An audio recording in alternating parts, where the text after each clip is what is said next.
Welcome, everybody. People arrive and all that. To another session of Whispers in the Woods. We had to take a week off there, and we'll probably have to do something similar next week as well. But we're back today, at least. In spite of tech issues that I've been experiencing lately on all fronts, not just Streamlabs, other places as well. So things have been hectic lately.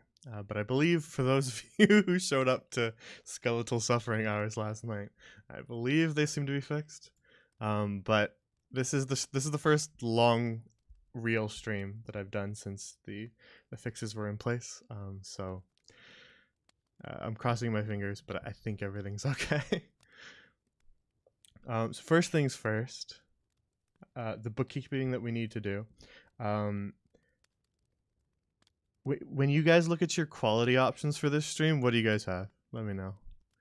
That goes to players or chat members, whoever's looking at the stream. What kind of quality options do you have? 720 60, Okay, and good. then down from there. All right, good. If anybody doesn't have 720, let me know. But we're looking for 720 because that was what it was. That was what it was not able to attain for some reason. That was one of the issues. Was our quality was lower than it should be.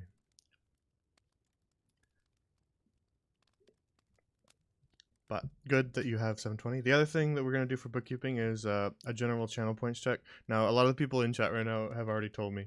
But if you have not, let me know your amount of channel points. I'm trying to get a general sense of who's got what so that we can kind of create a general economy. 18. All right. It seems to be kind of in that area. 18.1k.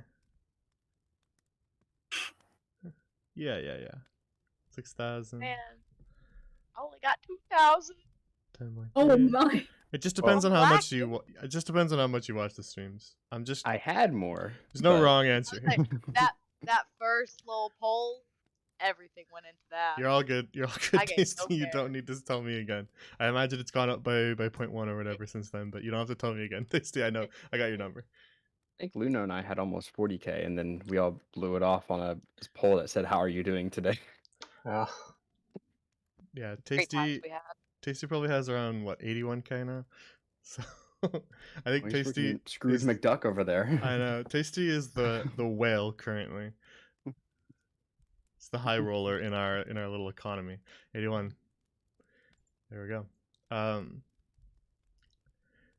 Just trying to get a general sense of like how high the highest number is so far. Yeah, I think I already got DJ's number too, around the 46. Okay. Yeah, so it seems like 1 or 2,000 is kind of the low end. Plus, anyone who's like brand new would have a lot less than that. And then seems like our highest number is 80,000. Okay, that gives me a general sense of things. Now that we've done several streams where I ask, because anybody who gets added will have less than you guys, so it's good to get a good idea of the high end. Because I want to try to do things with the channel points, but I don't want to make them either too expensive or too inexpensive. So. We don't want them activating constantly, but we don't want them to be impossible to attain unless you're watching every single stream. Oh, just real quick, I want to apologize in advance if I ask you to repeat something, or anyone for that matter, because my internet currently is like a hamster wheel, and everyone sounds like a robot on Discord. So Understandable. Yeah. Oh, that's horrible. yeah, and Yeah. I didn't have the time to fix it because I set up my PC less than 30 minutes ago. So All right. Well, thank you for letting me know. And I'm fine repeating stuff, so just let me know if you need it, and I'll give you a little repeat. Alrighty. So I think that's all the bookkeeping. I guess the only other thing is that we're most likely going to be taking some time off over the next few days. Definitely Sunday. There will be no Seas of Sand, and then probably not a Monday session. Oh, actually, definitely not a Monday session either.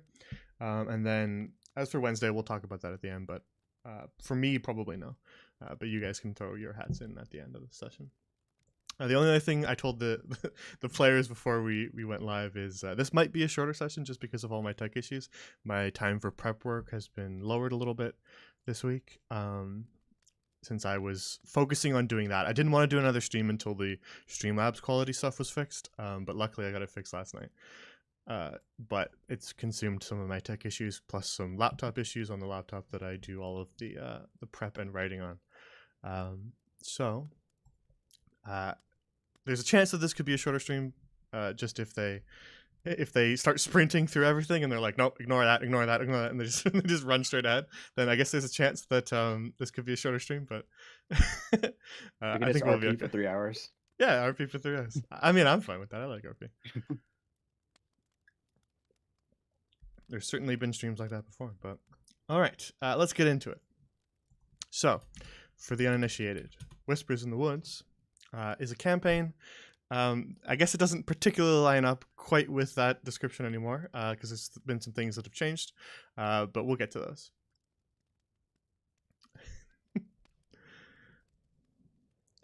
And so, 4, now 2, outcasts found a strange sigil on the back of their hands for which they seem to have been marked for assassination. For whatever reason, the sigil appearing on their hand meant that somebody wanted them dead.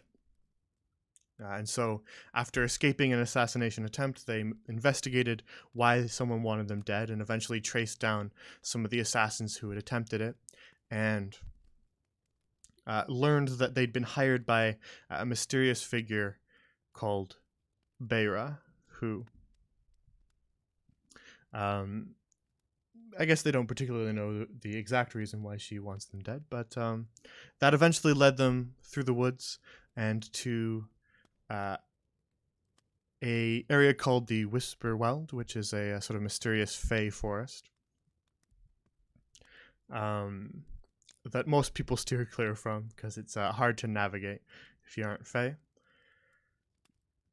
And so the reason that they needed to go to the Whisperweld was to find a place called Upperloft, a fey city, because they needed to find a way to chase down Beira and the last assassin by crossing over between planes, by plane walking into the Feywild. And they needed the aid of some fey creatures to do so.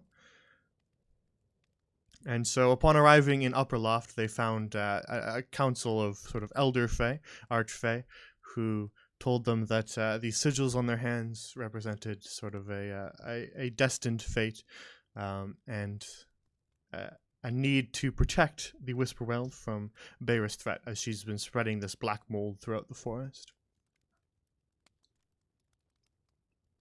slowly draining it of life and killing lots of dryads as well. And so, after being told that they needed to go and stop Beira's black mold creation in the Feywild and how to get there, one of the party members decided to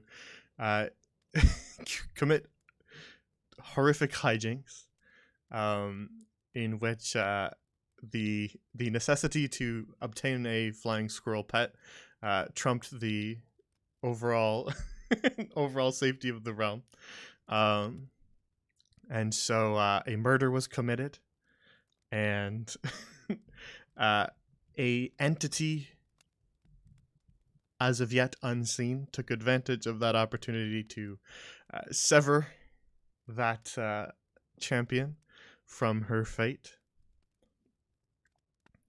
corrupting the arm that had the sigil on it. Now, Martos, that character, decided to cut that arm off rather than be consumed by this spreading corruption, and then fleeing the scene of the murder, aided by one of the other party members, Draven, disappeared off into the woods after jumping out of a tree and knocking herself unconscious. Though Draven dragged her off, and they disappeared. So the two players opted to roll new characters, and those new characters are Lola and Sequili, a a satyr and centaur, respectively. And after a very somber and heartbreaking funeral that Sybil and Wits, the two who remained, attended, they were told that there was something else going wrong in the woods that they needed to attend to, which led them to a wild magic surge that was occurring. The magic in the forest was being thrown off by Beira's efforts, and so wild magic surges were occurring, and the party was sent to stop it, where they met up with Lola and Sequili. So now a group of 4 once more. The group decided to attempt to stop that wild magic surge, which caused random effects all over and summoned elementals for them to fight. And on the last session of Whispers in the Woods, they had defeated those elementals, and we wrapped up right at the end of that fight. I figured we needed a bit more of a elaborate explanation there since we have 2 new characters. All right. So, getting into it. Let's get back to the Whisperwell ambiance.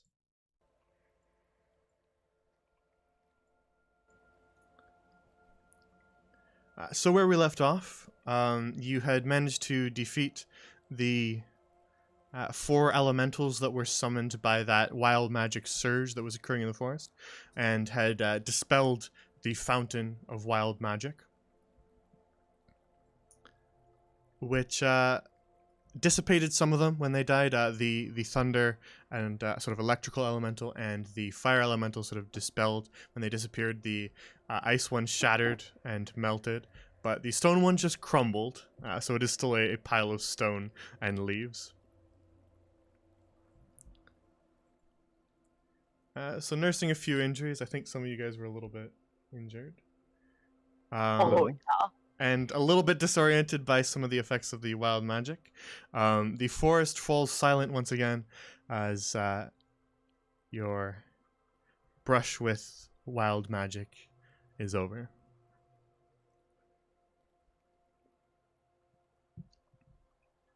I'm gonna lay Forest down for a feels minute. safer now.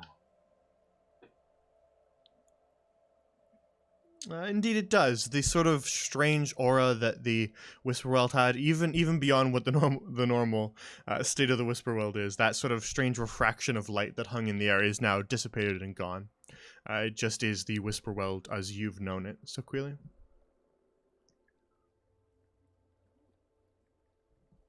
Lola, you lie down on the grass and take a bit of Lay down. a rest. Just gonna lay down for a minute. That's all. But so just Do puff people some, need a short rest? Is that what? I could use a short rest. Okay. I mean, I'm good. I was curious. So Cooley will just kind of pace around the outskirts of this clearing, then just keeping an eye out. I'm gonna touch your hoof as you walk by. All right. Caress, You guys can short rest if you want to. Yeah, go ahead. my friend. So roll any hit dice you need and take a little short rest. Is there anything that anybody particularly wants to do while they're short resting? One person will need to make a perception check for me, and you can decide who. I can do that as I'm kind of walking around the outskirts of this clearing. All right. It's not very good though. Let's see. There are 4 of you here. Lola's lying down, but one of the others can give you advantage on it if they want to. Alright. Anyone helping Sequili look? Are you? I'm gonna cry. 2 is a coincidence if the next roll is also. That was 2 hit die. Okay. That was 2 hit die. You know what? Cursed. Session If over. Witch dies, he Let's dies. wrap up. Wow, we're all terrible today. If he dies, he dies. That's all I gotta say. A 10 will actually do it. You're all good, Sybil. This was not particularly hard to see. I just wanted to see how your rolls were today. But in the pile of stone, as you're kind of hanging around and just taking a bit of a breather to patch up your wounds, you notice in that sort of crumbled pile of stone and leaves, there's something that looks like a tiny little crystal just kind of pulsing and glowing.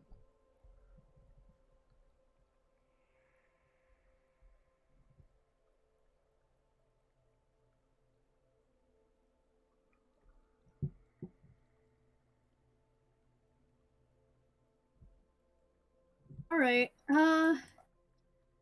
I observe this weird glowing pulsating stone fervor. Yeah. You take a look at it. You can do an Arcana check if you want, to try to suss out something. I shouldn't have said that. Okay. To try to Ooh. figure We out, know now. to try to figure out what. No, I shouldn't have said the word sus. Sus? It invites chaos. Sus?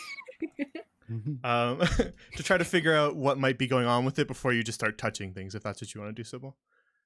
Okay. I'd like to keep both of my hands today. Awesome.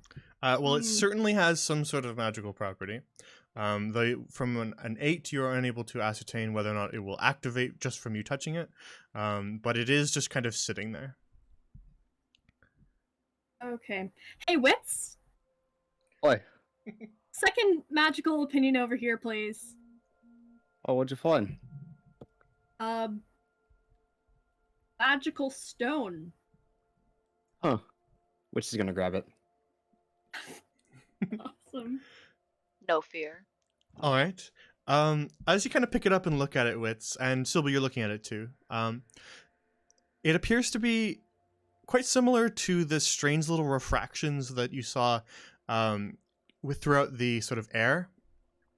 If you took one of those and just solidified it into a little chunk of crystal, that's what it would be. It pulses sort of all different colors, as if it's refracting every color of light through it, but it's still sort of slightly translucent.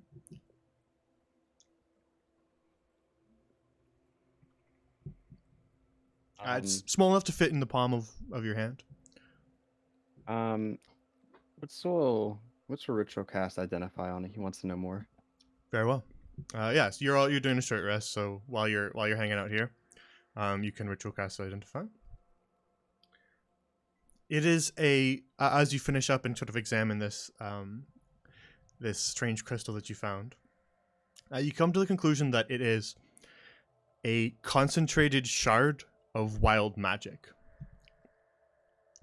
And you also come to the conclusion that should you desire it to do so,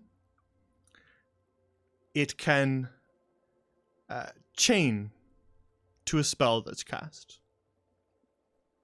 So should you cast a spell and desire it to connect to it, you can choose to roll on the Wild Magic Surge table by consuming the crystal. You see a very mischievous smile from Wits. And Oh, doing no, so what is it? will consume the magic, the wild magic within the crystal. It is a one-use thing. So you can, when casting a spell, anything above a cantrip, and this applies to anyone who is a spellcaster. It's not just specifically for Wits. You just have to be able to cast a spell, a leveled spell, and then you can consume the crystal while you do so. To choose to roll on the Wild Magic Surge table and have that effect occur in addition to your spell. All right, good stuff.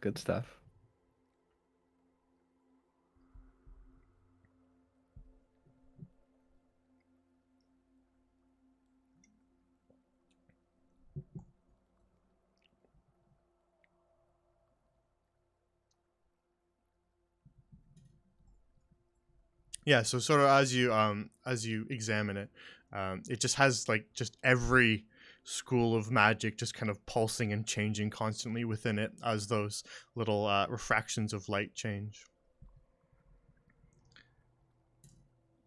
Ah, yes. This crystal is made of crystal.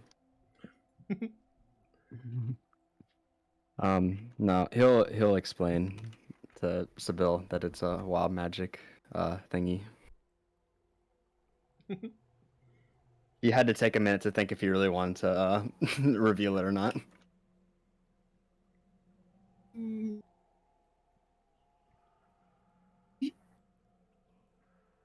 That's kinda unpredictable then. So you're going to try it in like a battle or something? Well, of course. Okay. You say unpredictable. I say fun. Hmm. I guess it's a matter of opinion. uh. Alright, so there's that out of the way.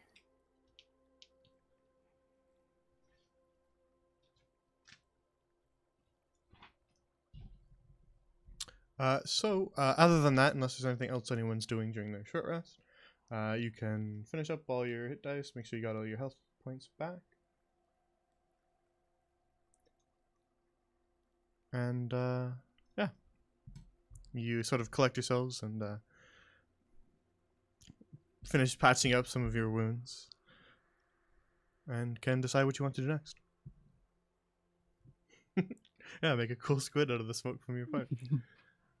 This is easily my favorite item in my inventory. Not even lying. Alrighty then. I guess we should go see what our reward is. Sure thing. Are you two coming Okay. with us? You guys, if I heard reward, I didn't know nothing about that, but yeah, hello. Well, normally I like wouldn't that. have said anything, but I kind of did almost die, so it easily was a team effort. Actually, that shit was scary. Ooh, that stuff was scary. No cussing. I appreciate the effort. So you turn back towards Upper Loft and make your way past those couple landmarks that you'd been told about. And now with Sybil and Witz's Fey Blessing and Lola and Sequeli's Fey Ancestry, you shouldn't have any difficulty navigating back to Upper Loft, as the woods are no longer trying to trick you. And the sort of glamour that is preventing you from seeing Upper Loft is not affecting you any longer. So you're able to see those lanterns in the distance, which is a very handy tool to guide you back to the city. So after a short time of walking, I guess presuming you're heading there, you didn't specifically say, but... Oh yeah, no, we're going to hunt, right? Oh yeah.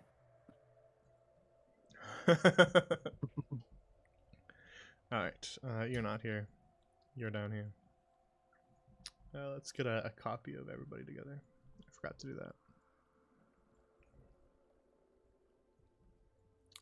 Alright. So, after a short amount of time, you see the lanterns and the tall tree with the hollowed out trunk with an elevator inside it that leads up to the city of Upper Loft once more. Guards are out front as always, small little fairies flitting to and fro, and you can see them kind of come down from the trees and make their way out into the woods for their own business, and some returning.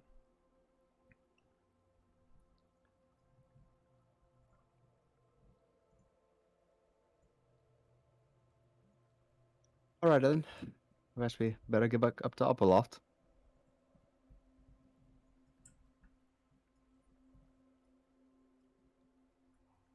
Sequelia's just gonna follow silently, just kind of taking everything in. I'd say he hasn't been here before, so he's just kind of marveling at the entire place. Oh, well, funny you mention that, because Witch was about to turn around and she's like, have either of you two been here before? No. Oh wow, get familiar. Oh, well, you have a good wine. Oh, Mama doesn't drink, but thank you. But either way, you two seem to be Fey, so they'll probably be fine with you here. Yeah, actually, as you make your way up the small little staircase into the hollowed out tree trunk, the guard that's always watching the elevator, kind of, you see her eye Wits and Sybil, and then look back towards you, Lola, and Sequeli. She recognizes Wits and Sybil, doesn't recognize you two, but then just sort of kind of quickly looks you over and just says, "You're Clovenhoof tribe, yes? Oh, all right, you may pass." Yeah, thank you.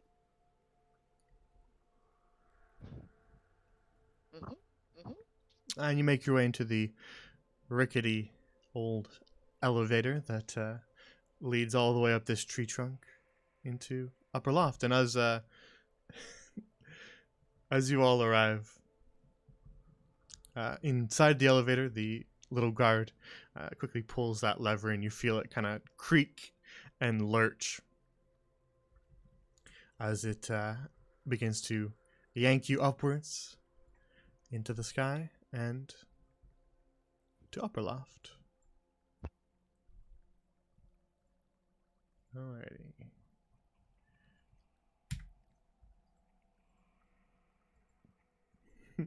None of these are updated, so we'll have to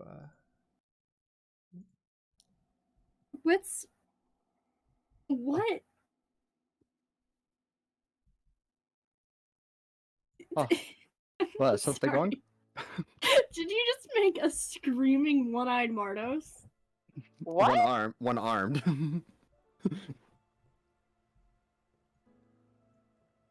okay.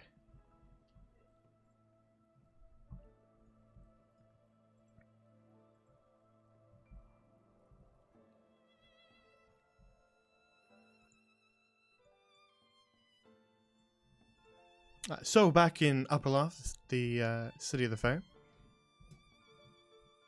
Now you pull yourselves out of the rickety old elevator and now stand up in the rope bridges high above the forest below.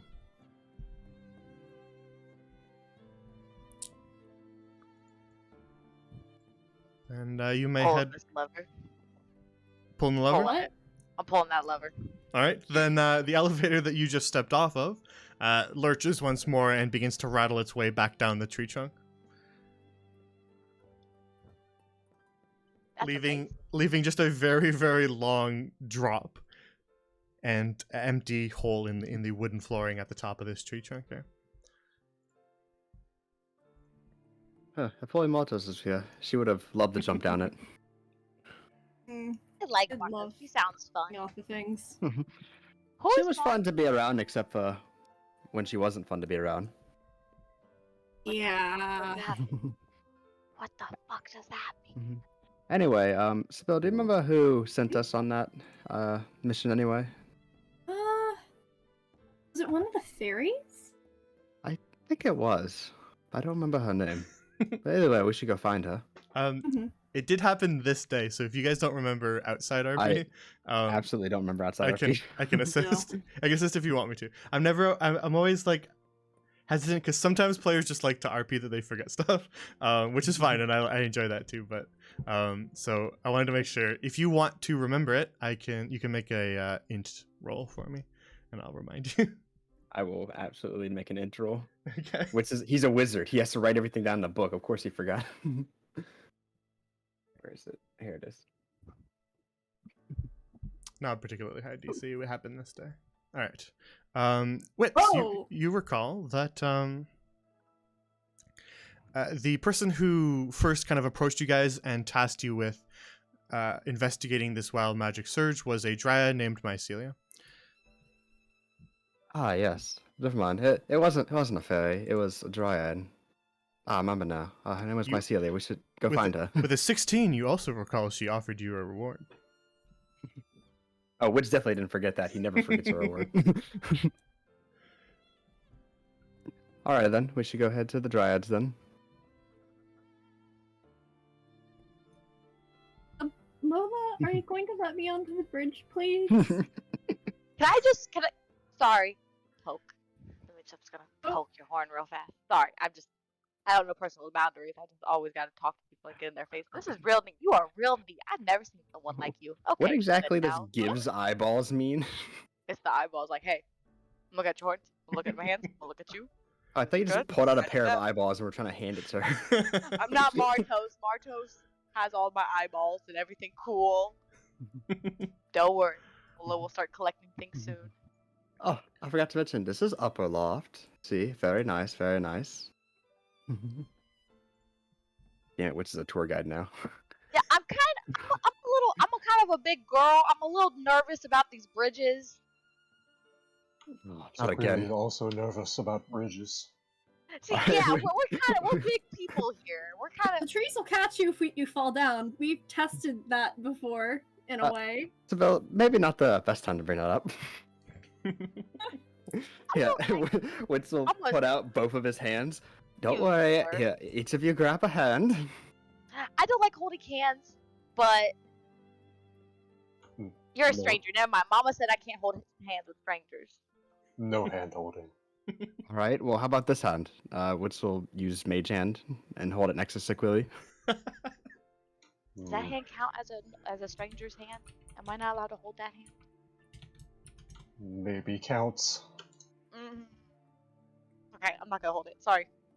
You're very lovely, but I'm not interested. All right. Suit yourself. Get ahead and try to be nice for once. Do you live here? Nope. I've been here about a week. Hmm. Just here for business. Okay. Oh, okay. I'm making sure it's not wobbly. I'm a big girl. I'm gonna jump a little bit on this. Please don't do that. It's too late. I'm already jumping. Not again. Feel sturdy. I approve. So you make your way across these rope bridges. They are relatively sturdy, as they were built with the intention of providing access to Upperloft for people specifically of your two races. As the fairies and the sprites, they don't particularly need it. The dryads, they sometimes use these, but the Hall of the Cloven Hoof were the ones that wanted to also spend time in Upperloft. So they are built to withstand hooves stomping across them. So you make your way to the left, where the vine-covered dryad gardens are. Yeah, okay, I did copy it. Good.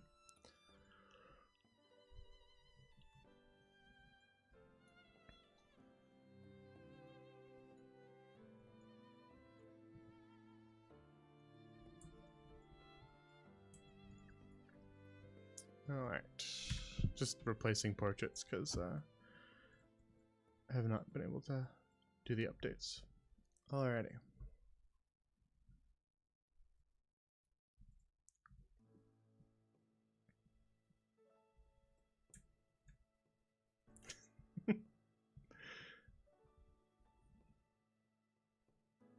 So, making your way into the Dryad Gardens, surrounded now by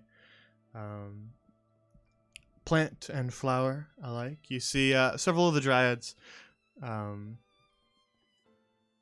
arguing off in the corner, but Mycelia is seated on one of the benches nearby. And she notices you guys walk in, and you see slight confusion as she sees you accompanied by two new people, but quickly sees Wits and Sybil and waves you guys over.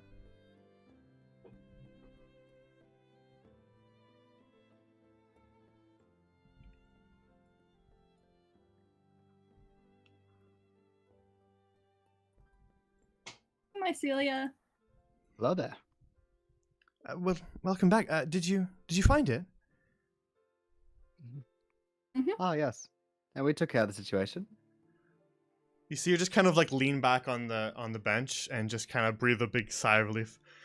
Oh, all right. Well, that's certainly excellent news. Who are your new friends? Oh, yes, we ran into them. They helped us take care of the situation. This one is Sequili. And Sequili will like place his fist over his chest. I'm gonna copy Sequili. This one is Lola. Hi, nice to meet you. Wave hands. Well, it's nice to meet you. I'm glad you had assistance. Wild magic surges can be unpredictable. Yeah, that was horrifying. Flowers.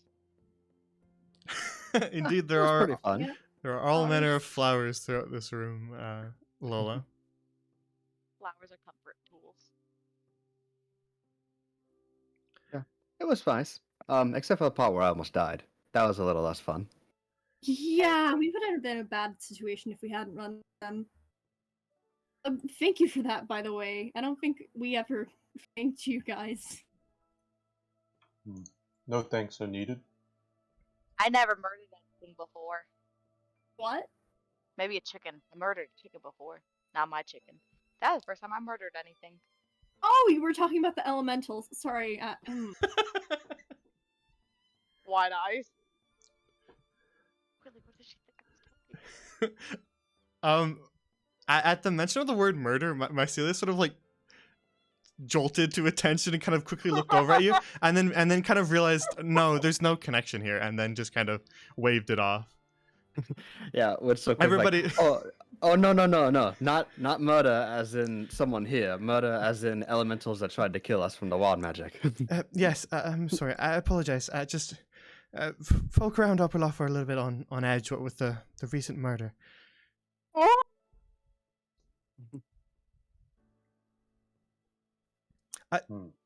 Murder? Yes, one of the fairies was killed. To be honest, we just still don't know why. The House of the Cloven Hoof is investigating, but I don't know if they have any results yet. Oh my god. I can tell you the tale later. Whenever we're not around, more people who are more sensitive to the matter. Sequili nods. Now then, I believe I promised you a reward, so I would like to give it to you. Ah, yes. Now, I'm not personally a rich dryad. Well, we don't really have many material possessions in general. I mostly just have mushrooms. But I did talk with some of the merchants at the end markets, and I've arranged something. But I didn't want to pick something for you. I figured I'd just prefer that you picked it. So, if there's something you wanted from the end markets, perhaps if it's one more expensive thing or several smaller things, I would arrange on behalf of the end markets to allow you to have it. We can't bankrupt them, of course, so I can't just give you everything. But yes, so I would have that be your reward. Does that sound alright? Oh, that sounds lovely. It sounds great. Thank you. I'll accompany you there when you're ready, and you can just tell me what you want, and I'll speak with the merchant. Of course. Of course, remember though, rich doesn't necessarily mean material possessions. Unless of Ymir, of course.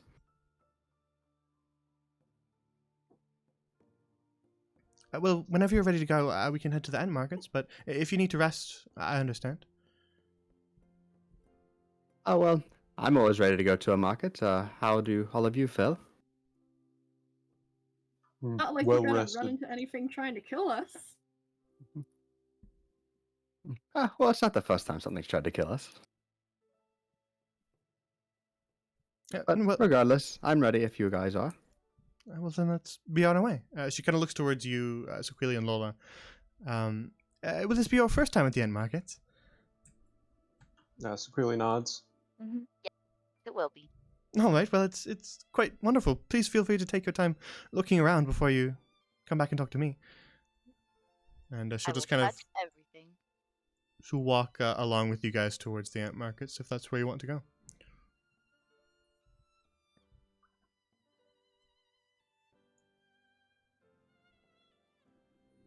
Yeah, Lola, this room is just filled with all manner of flowers, including plants as well. Just a tree with some fruit growing on it, mushrooms, all sorts of things. Sunflowers to the north side of it, where there's a little shrine carved from wood.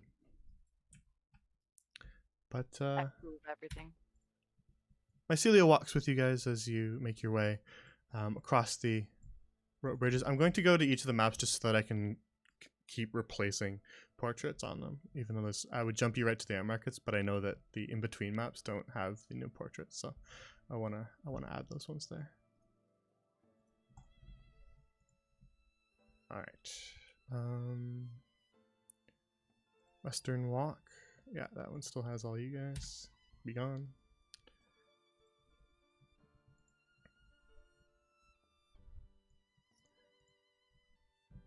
So you make your way across another rope bridge over towards the Hall of the Cloven Hoof.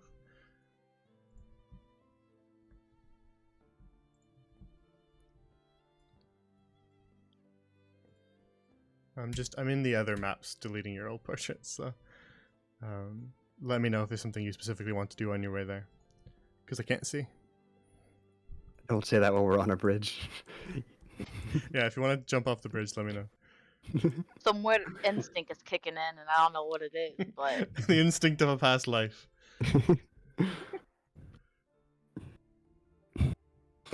Some habits never die. As in the intense need to jump to death. But as you pass over that second rope bridge and arrive at the landing just before the Hall of the Cloven Hoof, you see those two imprints of hooves carved into the wood, and make your way through the doors to the home of the satyrs and centaurs within Upper Loft. And as usual, they are busy mulling about and brewing their wines. Some of them kind of look towards you and just give you small little nods as they resume their business. You can see the guard that Wits and Sybil you recognize, just sort of standing watch, and she recognizes you too.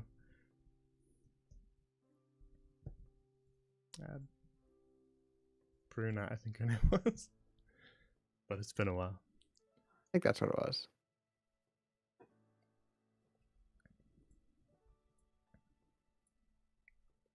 And this wouldn't be a unfamiliar sight to the two of you, Sequili and Lola. Satyrs in particular have a fondness for revelry, and that revelry often involves alcohol. They're known for their large celebrations, feasts, and music and dancing late into the nights, especially in a place like Revel Ridge, which both of you are familiar with. And so this almost feels like a taste of familiarity to the two of you. It seems that the centaurs, foals, fawns that live in Upper Loft have sort of created a almost little Revel Ridge within Upper Loft.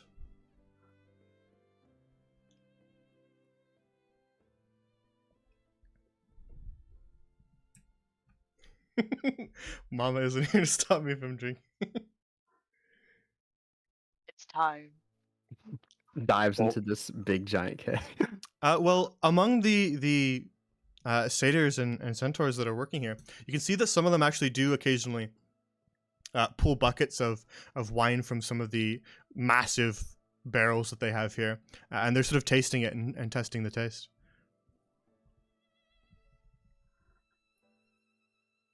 I am a good noodle. I'm a good noodle. I'm a good noodle. Well, regardless, as you kind of go ahead, Gibbets, go ahead. I was gonna say, I'm not a good noodle. Well, as you kind of look around the Hall of Cloven Hoof, you see Mycelia makes her way to the door on the right, leading off outside of the hall, and just kind of waits for you guys to join her. Ready to go? All right. Well, the ent markets are just right through here. All right. Delete. You're trying to slyly scoop some wine in your hand. Just quickly sip. Just The way I imagine it is you tried to discreetly steal an entire bucket of wine. Was there anything you wanted to do with that sleight of hand roll? I'm just quick look. Just sipping real fast. Yeah, there's sort of a tiny amount at the bottom of that bucket. They were tasting it, and they kind of had these little glass cups that they use to taste, but they pull it out of the bucket. So there's still a little bit left at the bottom of the bucket if you want to scoop a bit up. Good noodle. No one saw. No one was particularly watching to make sure you don't steal anything. It's just the residue left over in one of their tasting pails. So it's not something that they really consider anyone would steal. So they don't really care. Delicious. But yeah, it does have sort of a flowery aftertaste to it, Lola. Ooh. No, good noodle. And so Mycelia leads you through the doors and along another rope bridge to a plaza at the center of Upper Loft that is illuminated by these red lanterns and watched over by this massive ant who towers over the rest of the stalls and shops and just kind of watches. Mycelia just kind of stands off to the side along the little rope partitions that stop you from cascading off the side of the ant markets to your death, and just says, well, have a look around, and if you see something that catches your eye, you can come back and just talk to me.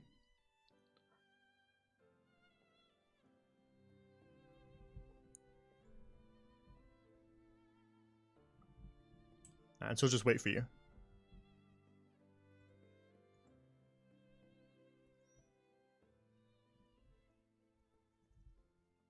So all manner of shops are set up around here. Sybil and Wits, you recognize most of the same merchandise around here that you saw in your previous visits. But Sequilia and Lolo, this is all new to you. So you can have a look around if you want. Or you can ask the others what's good at the ant markets if you wish. So clearly, Lola, would you like me to give a brief explanation of what each stall here has to offer? Yes. Okay.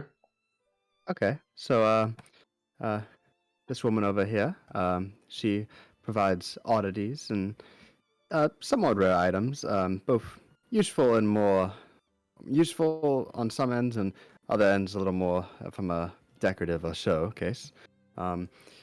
This one over here provides mostly like some other somewhat oddities, but mostly child's toys and such. It's where I got this pipe from, so you can find stuff like that there too.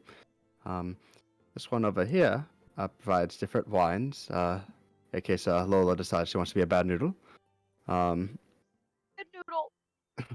You can echoes are here. This one over here provides teas, just in case Lola wants to be a good noodle. And then this one over here is a tailor.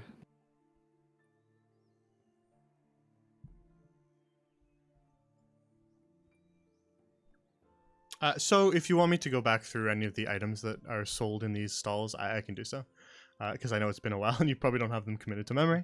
I certainly didn't. Yeah, so Kulu would be interested in the teas. Alright, well, while the two of you are there, the Dryad merchant here quickly takes notice of your interest and says, hello there, is there something you're interested in? I can offer you taste tests, though I will say these teas are magically enchanted as well. Smells good. Now, Which one tastes best? Well, it's a matter of, well, taste, I suppose. If you do have a taste test, I will warn you, it's not enough of the tea to have the magical effect, but it will give you a sense of which you prefer in a purely taste sense. All right. I will try. So she has a few kind of tiny little delicate teacups stored behind in her tent that she pulls out, and of the kind of hot tea that she's brewed here, she will pour you whichever one you want. There is the blackberry tea. We have the blackberry tea here, and then the golden rooibos and the evergreen tea. Is there one that you want to try first? Because you are allowed to try all of them if you wish. Evergreen. Very well. She pours you a small amount of it into the little delicate teacup and hands it to you. Careful, it's a little bit hot. So Quilly will hold it up and kind of sip it slightly. So this one tastes strongly of mint and pine needles. It almost kind of fills you with the slightest little tingle of kind of energy almost. It feels like it's kind of encouraging awakeness, almost a caffeine sort of effect. This one refreshing. Lola, you want to try? That's it, yes. As Quilly will pass over the cup, if there's any left. Well, she's got multiple cups. If you want your own cup, you don't have to share. Yeah, no. He's still passing over his Okay, cup. I just wanted to clarify that she does have a bunch of them. If you want your own. Oh, Sharing is caring, according to Sequili. we all got sharing here. Yeah, there's a little bit left in the cup, and you taste it as well. Would you like to try the others? Blackberry. All right. She pours you kind of a very dark-looking, purplish tea, and says, "Here you are." And this tea, as you try it, has a very sort of sweet and rich taste, quite clearly tasting of blackberries. Ugh, too sweet. Lola, you try? Lola tried.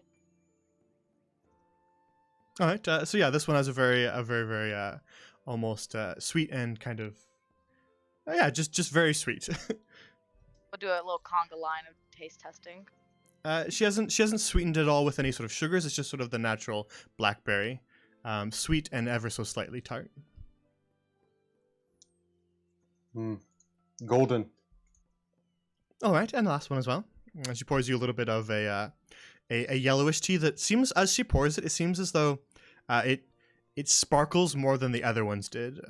Refractions of light off of liquid. It sparkles slightly more than that.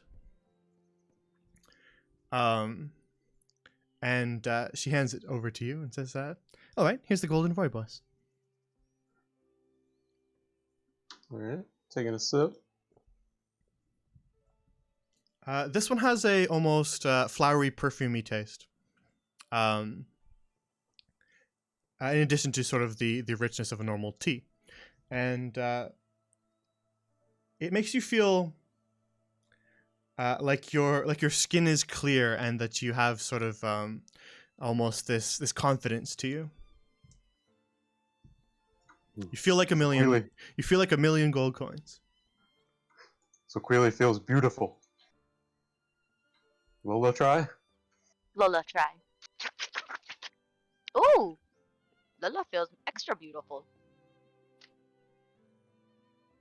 Sequili will just kind of look over the teas again and Would you like to hear? keeps.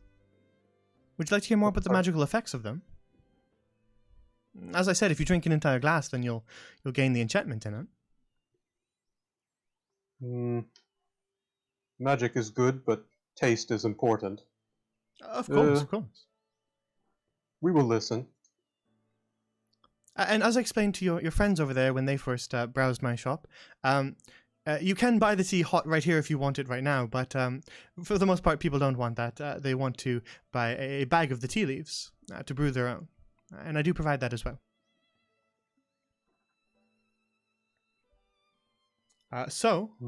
To sort of out of character explain the more mechanical side of these, drinking the blackberry tea places you under the effects of the augury spell, which you can use once and just expend that.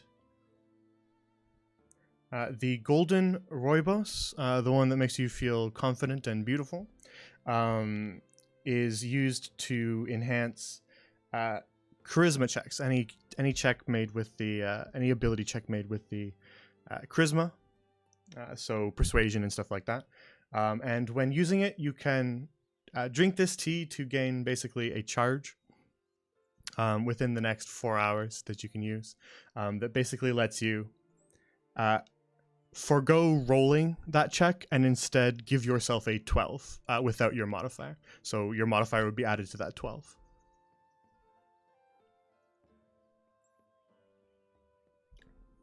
Does that make sense?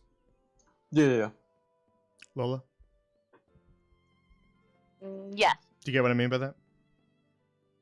No, but to be real, I was reading a bill, so to be honest. Yeah, I was had mail brought to me. Sorry. It's all good. I just wanted to make sure you understood what that was.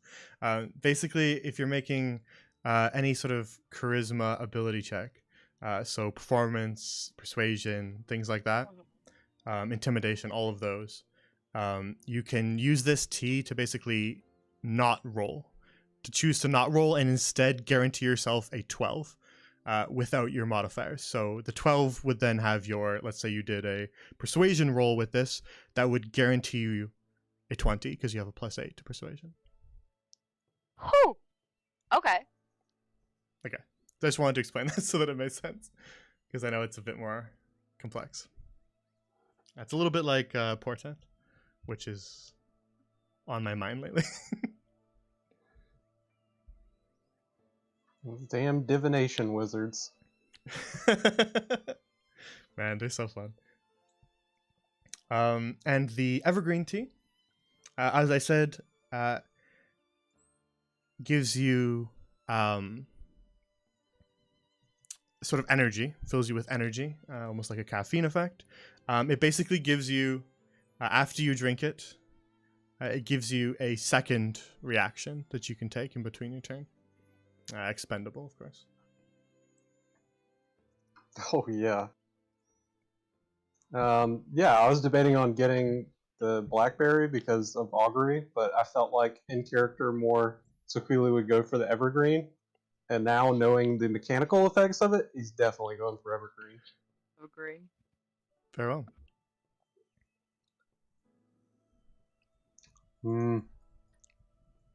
Evergreen tastes good. 1 bag. All right, very well. If you want to use mycelia to do that, you can, or you can just purchase it for yourself. But a bag was, I believe I said 10 gold. Yeah, 10 gold. Yeah, I'll just buy it for myself. It's fine. All right. Then she passes you a small little pouch with the tea leaves inside and says, "All right, here." And she'll take your gold. Thank you. Ooh.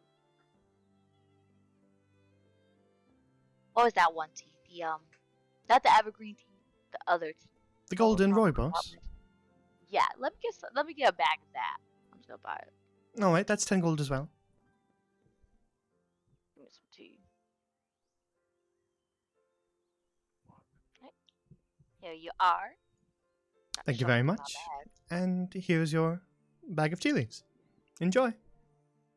Thank you. I'm gonna feel so charismatic later. It's gonna feel great. Keeping with the themes of each of the teas, Sequili, yours has a little a green ribbon that ties it shut, and Lola, yours has a golden ribbon. Adorable. I get the aesthetic of it.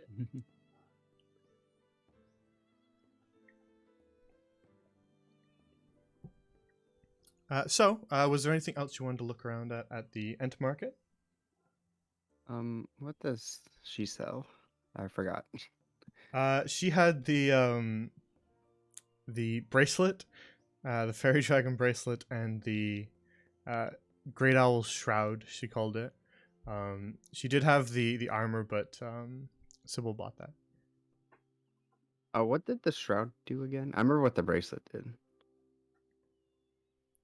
The shroud was fashioned so that the hood and the length of it looked like the crest of sort of an owl's head, as well as the wings of an owl.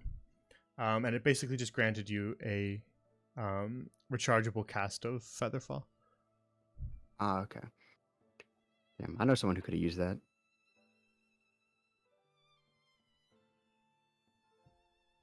I don't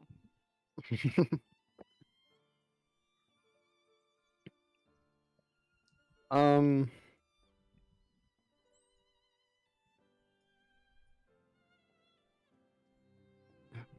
What's interested in that bracelet? Yeah, now that things have shifted up differently and you have new party members, some of these items are are less useful, but that's fine.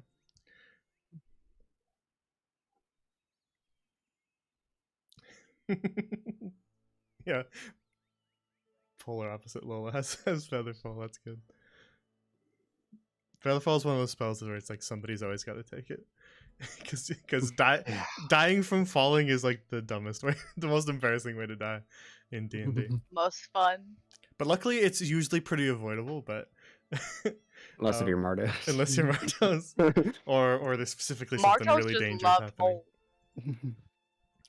think it was Carolyn had mentioned in her Pathfinder game. It was either her or one of her party members died in like a like 2-foot puddle of water or some shit like that. I forget exactly, but like they fell and then they were incapacitated, face down in the puddle, and then they just drowned. That sounds horrific. Yeah. The true way to go out. Lola, the little stall that you've approached is the massive Ent and his little Myconid helpers. I want His to touch stall those little helpers. where he I wanna touch monitors. them. Come here. Touch. They were sort of busy running around. You see some of them kind of carrying little piles of golden coins and kind of storing them away in chests and crates as they run about taking care of business. But as you sort of approach, you see one of them kind of turn its attention towards you, and they don't say anything. They just sort of cock their head and look at you. That looks like an invitation to me. Pet. Attempt to pet. Yes. Let me feel your mushroom head. They allow you to sort of pet them, and they seem to like the attention. New uh, friend. But the massive Ent who watches over, you see him kind of pluck up his glasses with one of his branches and place them on the bridge of his nose. And he Dear says, heaven. "Careful, little one. Don't distract the Myconids while they're working. I If you am so sorry. pamper them with attention, they'll never work another day in their life." This one might be ruined for you. Sorry. I'll give you 10 gold for him. Well, little workers like this can be hard to find. They So can't be I am very afraid they are not for sale. There's plenty of other merchandise in the Ent markets that you may browse at your leisure, but I'm afraid my helpers, my employees, are not for sale. That would make sense. Yeah. Can I shake your hand? You're very big. Can I just touch you? Sorry, that's weird. Can I touch you? I suppose that would be all right. And he Oh. reaches down one of his branches that has sort of the end of the branch has kind of 5 prongs to it, and just outstretches it towards you. I'm gonna intertwine my fingers with those branches. All right. He's just attempting to shake your hand. Are you doing something different? Yeah. He just kind of, well, that is an odd handshake you have there, little one. I judge a man based on his fingers. You're a good man. I see. Well, thank you, I suppose.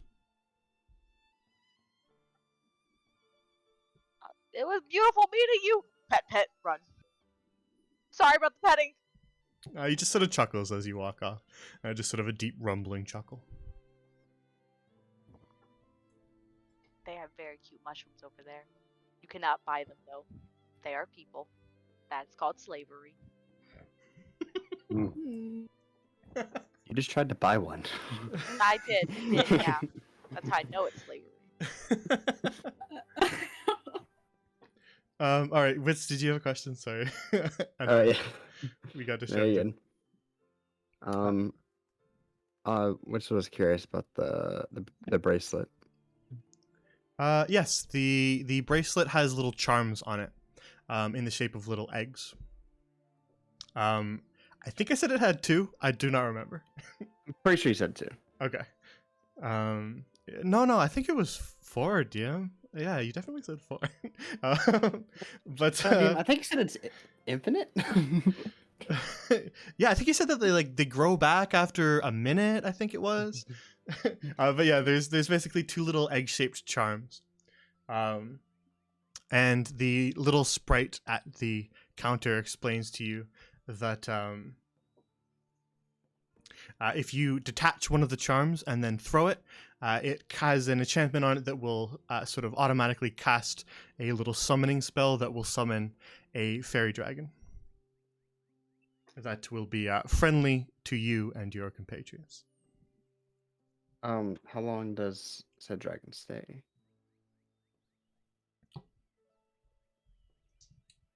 I believe until it dies or a day, whichever comes first. Oh yeah. What sorry. What is the duration on the evergreen tea as well? I think it was used within an hour. Yes, within an Gotcha, hour. thanks. Once you drink it, then you have that extra reaction to use within that hour. Understood.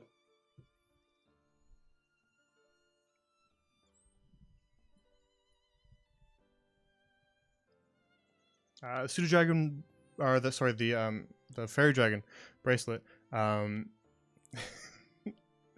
You can you can always tell what I'm working on in the background when I accidentally start replacing words. You can tell my brain's been focusing on it. The fairy dragon bracelet was one of the more expensive items. Not as expensive as the armor, but slightly more expensive than the other stuff. It was I think 40 gold. Yeah. I think as far as expensive items, the other expensive item was at the. There was one at the toy shop and one at the one slightly kind of more expensive one at the rarities. If you're looking for the big things. Yeah, I remember you mentioned something about at the other places too. Yeah, the toy shop had the throwing club, and the rarities had the pixie dust.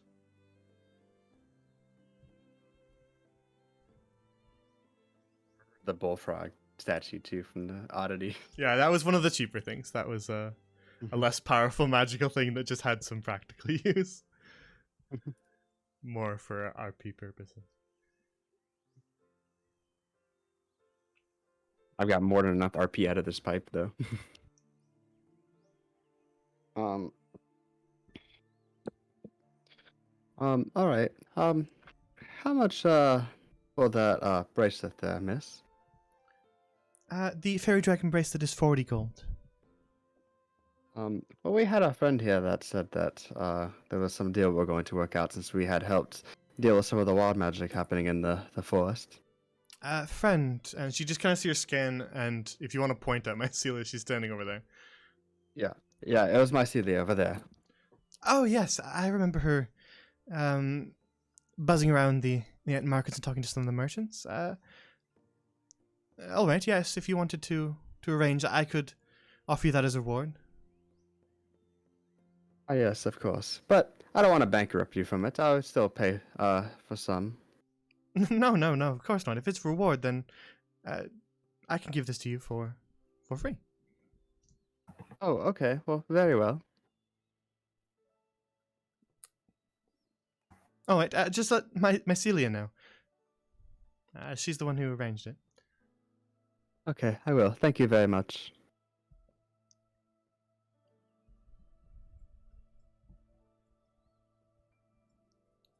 You can just sort of gesture and she'll walk over. You don't have to walk all the way over there. Yes, did you all decide on something then? Yes. Were you guys okay if this bracelet here was the reward? Fine. I already got everything I need from the market.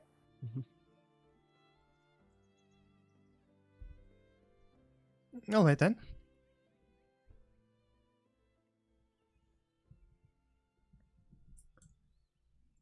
And the little sprite at the counter will kind of hand you the bracelet. It's a little heavier for her. She kind of has to use both hands and flutter up over to hand it to you. But she says, "All right, well, there you are then." All right then. Cheers. Have a nice day.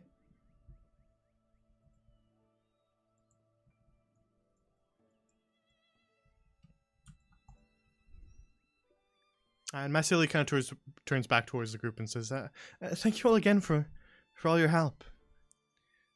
And you two. I know I didn't ask you two to assist, but I'm grateful for your help, regardless." Protecting the forest is sworn duty. No need No for problem. thanks. I'm out for revenge. Oh, well, that sounds serious. Was that a good dramatic exit? Yeah, that was excellent. Perfect.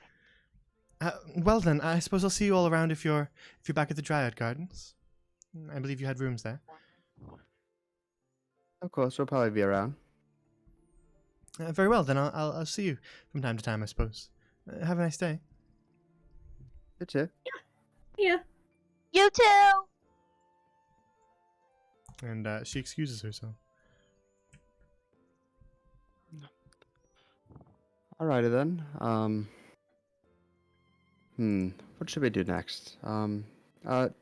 Sybil, do you think we should go to the court and tell them about our new friends? Because they Oh. seem to be assisting us now. You think we'll be able to get an audience with the court again? Oh, well, we're kind of connected to them, so So, perhaps.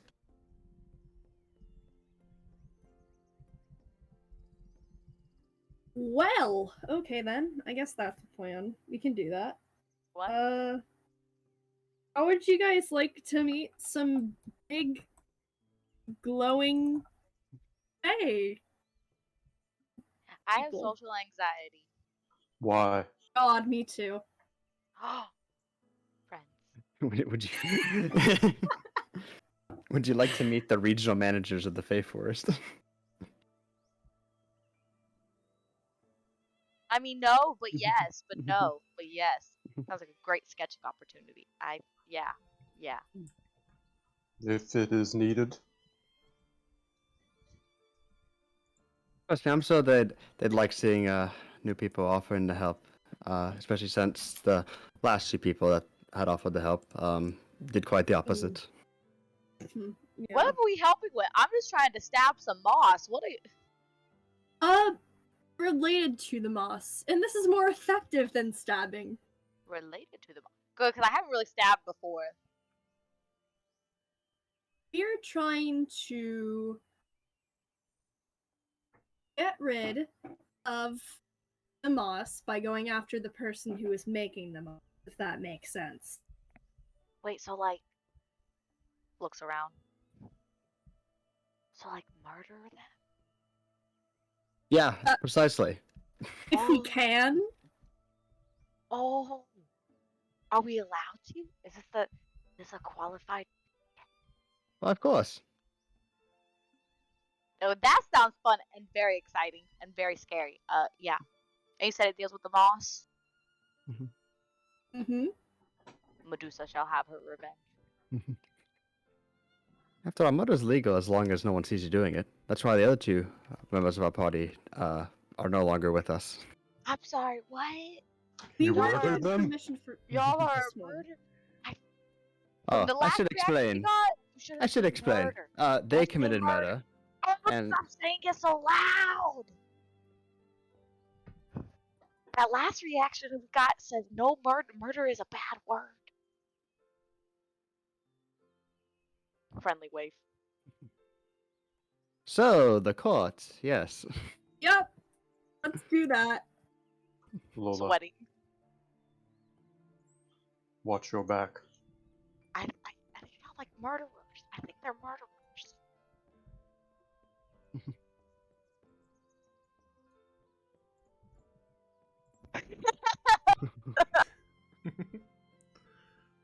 Were you trying to overhear what I said? Yeah. I did. I mean, you just whispered it to her as you guys were walking away. Hey. Hey. Or I would assume that unless if he was trying to listen for it, he probably wouldn't have normally heard it if you were trying to whisper it. Because I think he would have been like, he probably would have been like not that far. Yeah, I mean, I can roll a stealth. That's fine. I'm gonna roll it just regular then. I'll let Since you guys handle the this while I'm armor. busy.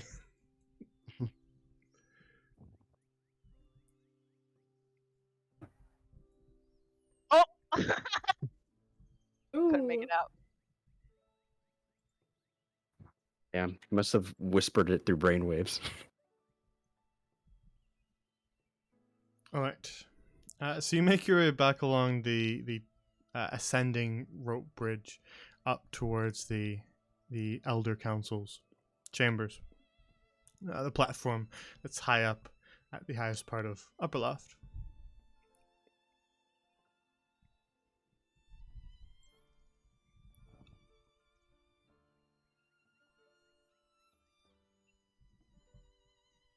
Ooh.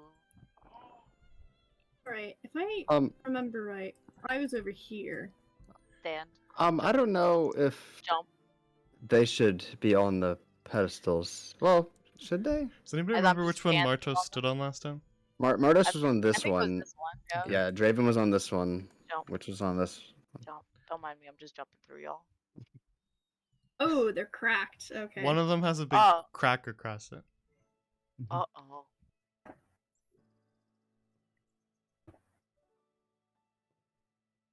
Touch.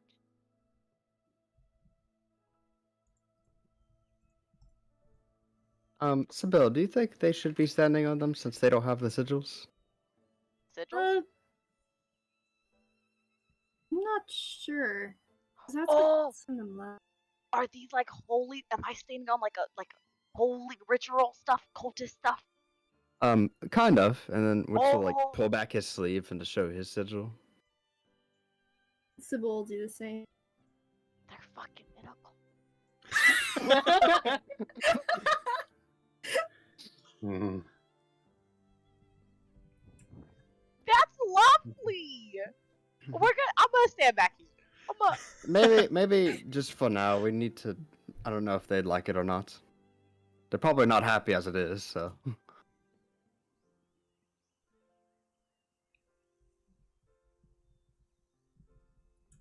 Now, is this imaginary people? Not like imagine. Is this like? I think they're crazy. I think you guys are crazy. I mean, they're like, they're Very your, sorry. they're kind of your deities. Listen, So clearly worships Athar. I'm trying to save it. I'm trying to get revenge on a chicken. You think I believe in anything? Well, they're not quite deities. Maybe more I don't- prophets? I don't know exactly how to put it. They're not quite Weird gods. definition. Yeah. As you Maybe stand there, demigods? as you stand there and wait, you see several kind of shimmering images. Oh. First, kind of very faintly and weak, begin to materialize, and two of them actually materialize first, before the others.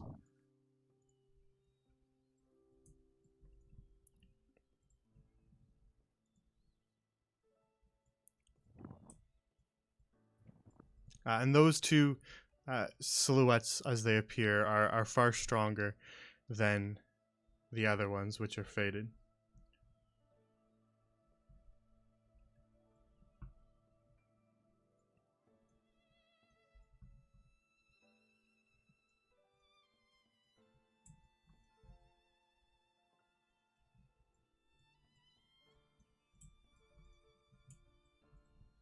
And as you gaze at these images, Lola and Sequili,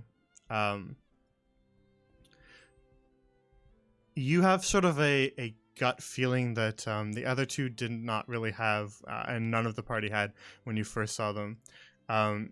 You get this sense of just ancient radiance from these five. Oh. In particular, the two of you would resonate most with that one, Amarantha. As like the two of you, she sprouts horns on the top of her head. Gotta get on I'm getting on my knees. Bloop, bloop, bloop, bloop.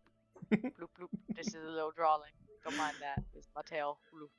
And as you gaze across at them, and sort of the hazy images sharpen into figures, you can see the one on the right here has the black mold that you recognize, spreading kind of up her legs, kind of just above her knees, as it sort of consumes her bottom.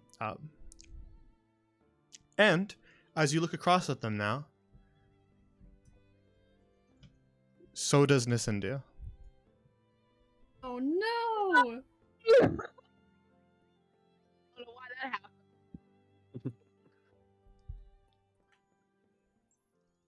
And they sort of take a moment to sharpen and focus themselves as they each appear. Again, as I said, these two appeared before the others, and the other ones kind of took longer to sharpen up into a solid image.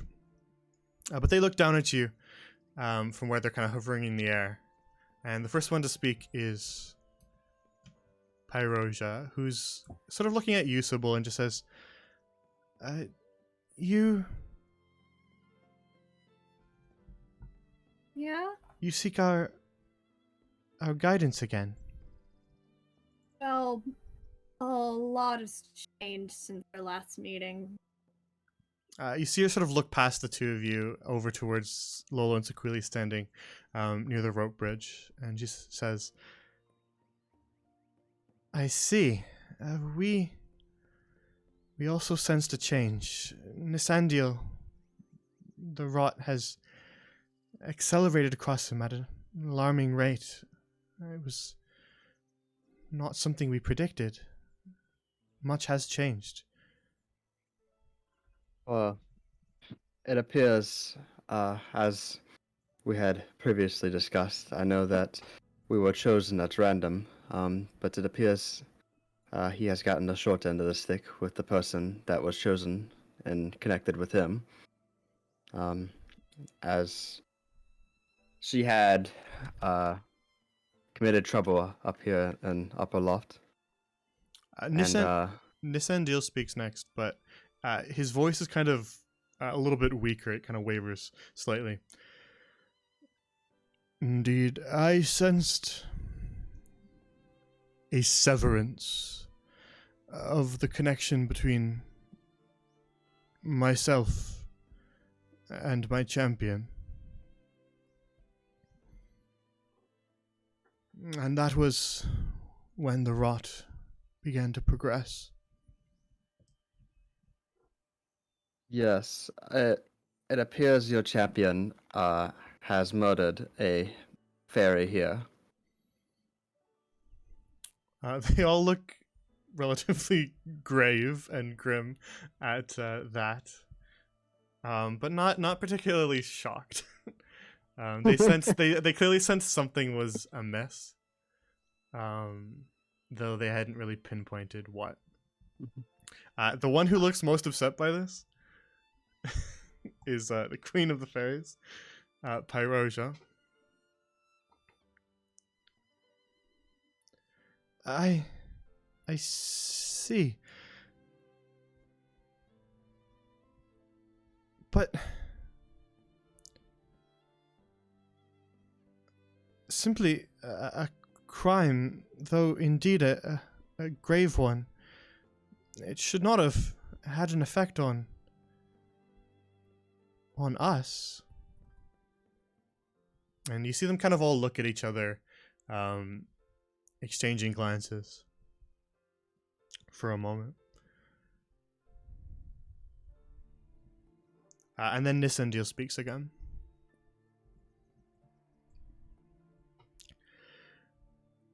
"I see. I thought when I was severed, for just a moment, there was another presence, something foul. I felt as though it was watching me. It was using my connection to the champion to attempt to corrupt me And then all at once, I was completely severed. Well, you see, your champion had cut off her arm that had the sigil on her hand. Only after the sigil erupted her arm and it started to I see. progress towards her body. Well, I suppose that is a small blessing then, amongst tragedy. That she had the presence of mind to sever her connection from me, or I may have been consumed in entirety. Well, while it is fortunate that she did that, I am quite confident that she did not do it for your sake, as it was physically consuming her too. I see. Well, a blessing regardless of intention. And then Witz will kind of like look towards her and say, as for your champion, he decided that despite witnessing her commit this murder, that she was somehow in the right and decided to follow her. So I am very doubtful that he will continue on the mission you had assigned us. I see. The connection has not been severed. But it is faint. He is far away, not just physically.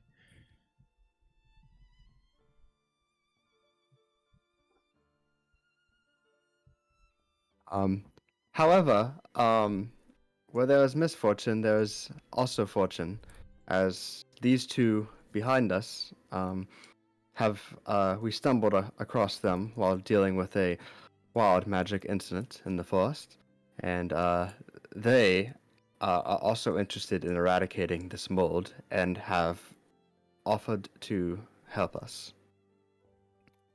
You see, as Witz explains that, Amarantha, who always has sort of a look on her face as though she's just been crying, you see her actually smile very gently for the first time that you may have ever seen her do so. And she looks past Witz towards you and Lola, Squealy, towards the two of you, and says, I see. Well, bless the two of you, my children, for your bravery.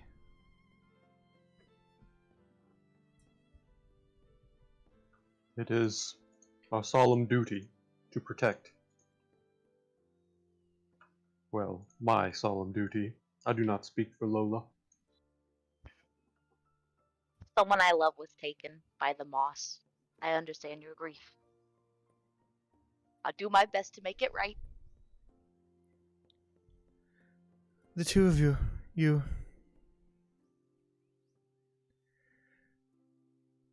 you also despise the mold that grows across our forest. Of course. Then, if I may beseech you, my children, will you aid our two remaining champions? If it means I can kick some moss butt, heck yeah, ma'am. That was almost a very different sentence. Yeah, I was about to say. If that is what the ancients of the forest wish, then it shall be done. You see her kind of pause, and she turns her head slightly to look at you, Sequili. I see.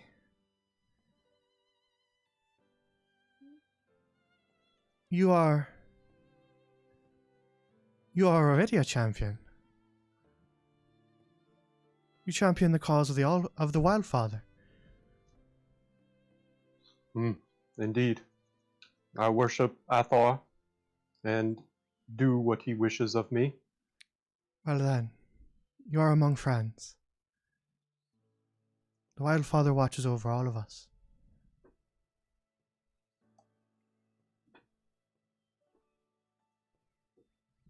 Sukila will just nod. Well, thank you, my children. The task ahead of us is a difficult one, and with 2 less champions to aid us, I feared it impossible. But if the 2 of you are accompanying them, then perhaps we once again stand a chance against Beira.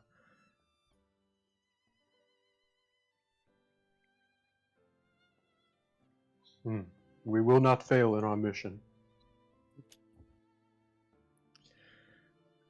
Though I am afraid I must inform you, our time has grown even shorter now.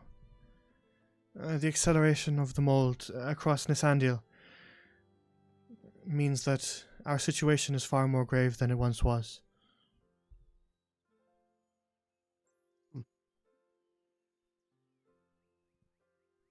I beseech you, you must leave as soon as you are able.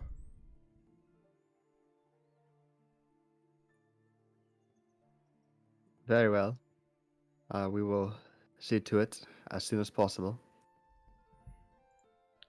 Should the mold be allowed to spread across Lorelena or Nessendil and consume them, I am afraid it may corrupt them, turn them against us entirely. They have described what they feel. Nessendil speaks. Aye, it is feeling of losing oneself.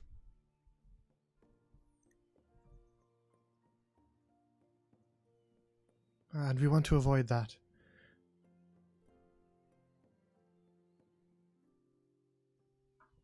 Your will is understood. Thank you, my children. And thank you, our champions.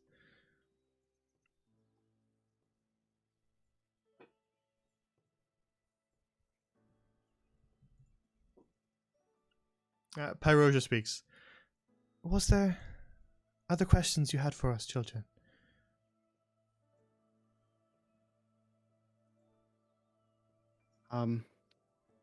Not any at the moment. We just wanted to inform you of what had happened and of new allies. Very well.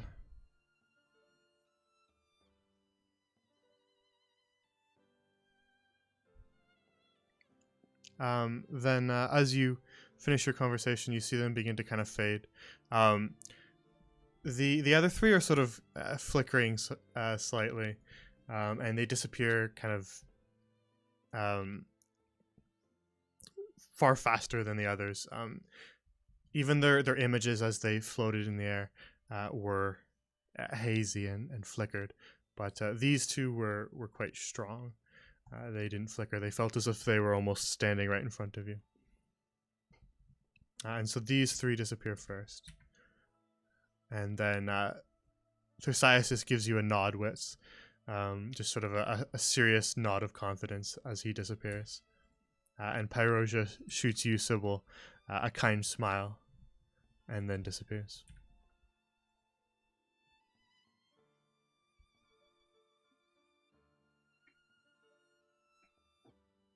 Leaving you alone once more in the council chambers. Well, it appears Martos doesn't even have to be here to cause trouble. It's a little crazy. I don't got the whole story, but it sounds very interesting. I guess I could explain it more in depth later, but since the situation seems more dire, I suggest that we maybe leave first thing tomorrow morning after we are rested. Looks like We're we're heading- in Kiev now. Yeah, you have tea now. We're heading eastward, right? I believe so. West. Yeah, where are we going? We're supposed to be going The gods say westward. westward. That's okay. Sorry. Oh, Sorry, yeah, it's been a long time. I was gonna actually offer to summarize their instructions again, because it felt weird for them to do it because it's only been a little bit, but I can do it for you if you want. Since it's been a while since you guys have talked about that, so if there's Yeah, I any think details that's you fine. forget, I can summarize for you. Basically, because Sybil and Wits need to sort of inform Lola and Sequili what the plan is. You guys can go and rest if you want, and we'll take care of it then. if you do want to just sort of spend the rest of the day explaining the plan and then take a long rest before you set out. Yeah, I think that's good, and that's what I was about to suggest anyway. Perfect. Then yeah, so Wits and Sybil, you guys still have rooms in the Dryad Gardens. Lola and Sequili, if you want to stay somewhere else, you can. The two of you would be offered rooms at the Hall of the Cloven Hoof if you desired them, but there's no reason if you're aiding these two that you couldn't also stay at the Dryad Gardens. Yeah, I was just gonna stay at the Dryad Gardens, stick with them. Very well. Then I'll just bring you right there unless you want to go anywhere else. I'm all good. Anybody else? I'm good. All right. Yep. Right. So you walk your way down that tall rope bridge, descending all the way down back to the ant markets, and weave your way through the bustle of crowds all buying small bits of merchandise, and back through the Hall of the Cloven Hoof, where you, the the satyrs and centaurs are still hard at work, and into the Dryad Gardens once more. And the little side pathway following the stepping stones takes you. I think there's some portraits that don't match up here, but that's okay. Get rid of them.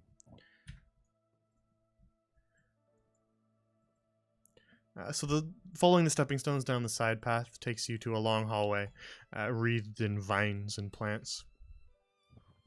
And a few old wooden doors that are similarly covered in moss to the lodgings where Sybil and Wits are staying. I forget which rooms you two picked, so you let me know. But the other ones that they don't pick are free for Sequili and Lola to pick from. Yeah, Wits had picked this one, and I think Sybil picked this one. Yeah, this one. Yeah. Alrighty. Well, the other ones are free for you guys to pick. How did I know? The spirit of a past life whispers. The mushrooms. You want the mushroom? Which one was yours, Wits? This one. Gotcha.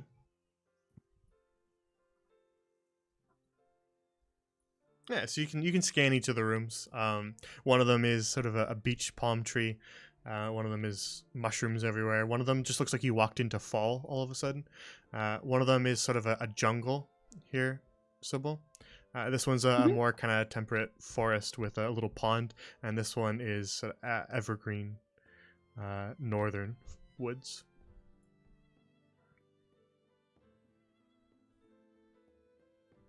This is a hammock, right? Indeed. It clearly wasn't designed for a centaur.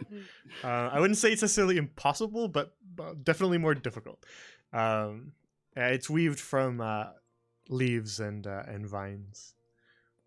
We're just gonna chill up under the tree. We're not even gonna try it. I keep Okay, here's forgetting you're a something. centaur, except whenever you ask a question for like a seemingly simple task. Hey. And then I'm like, oh wait. Yeah, we're just gonna kneel up under the tree and rest there. Very well. So you each head back to your comfy little rooms, which feels like you're almost camping in nature, but a little bit more comfortable. It's kind of sheltered, and you don't feel like there's going to be insects gnawing at you or anything. And you can take a long rest. We're going to do a break, but before we do the break, I guess I can explain before or after the break. Which would you prefer? If you want me to summarize what you had to do, just to refresh everybody and chat I'm okay on what lays ahead. If everyone else is. Yeah, I'm good whenever. I still got it in my I'm notes. good. Yeah, we're just gonna take a 2-minute break regardless, since we're an hour and 50 minutes in. I just wanted to know if you wanted to do it before or after. Before works for me. Before we can set up a game plan. Okay, start thinking about it. So, Sybil and Wits, you summarize to Sequili and Lola before you all each head into your own rooms what the Summer Council had told you guys. That it's difficult for one who doesn't have the innate sense of plane walking into the Feywild. Someone who doesn't have that innate ability, it would be difficult for you to do so on your own. And instead, they said that rather than trying to plane walk here and then navigate the Feywild, which is an almost impossible task, that instead you should find the area in our plane that connects most closely with your destination in the Feywild, and then transfer over, then slip the veil as they had described it. And so they told you that they sensed dangers in a part kind of the woods a little bit north and a little bit west of here, that they called the Needlewoods. Is that what they called it? No, they called it the Thornwoods. Why did I call it the Needlewoods? Yeah, I have Thornwoods in my notes. Oh, the Needlewoods are a different forest. That's A north. slightly less menacing version of the Thornwoods. That's north and all the way across the ocean in the Barrow Downs. That's why that came into my brain. The Thornwoods. Imagine that. It's two spiky things. It's the same thing. But yes, the They hurt. Thornwoods. Either way. Big spikies. Big spiky forest. So the Thornwoods is an area that they sense danger. They said that Revelridge and the Lord Regent here had been communicating as they were. All of the Clovenhoof is sort of related to Revelridge, that they'd been communicating, and Revelridge had sent satyrs to investigate what was going on in the Thornwoods, and they had never come back. And the Summer Council had said that they also felt some sort of ill presence there, and that if you were going to slip the veil, that you should do it there, as that is most likely the closest place connected to what's going wrong. They also said that the Lord Regent had something for you to aid you in transferring over, and they also brought up the idea of a fairy circle, which you'd seen briefly in practice when you were at Sindriel, though for a different purpose. It was sort of the flower and mushroom circle that you grew, and then you were... I forget if you actually went back and talked to the Lord Regent. You might not have. The Summer Council told you guys that the Lord Regent had something for you that would aid you. If you don't want to go all the way back there, we can just say you picked it up. I don't think we Yeah, did, because I don't in my think we did. notes I have in all capitals with asterisks all around it, speak with Lord Regent first. Well, I So suppose... I think they committed the felony like right after. Yeah, I forgot you hadn't gone back so- there. I forgot you hadn't gone back there. If I had remembered that, then I might have just had you go back there, and he could have explained it, I guess. But if you don't want to do all that RP, you can just have visited him before you go to sleep. Yeah, we probably would have had to talk to him anyway, like before, like regarding the investigation for it. Anyway, It's up to you guys if you want to go and talk to him.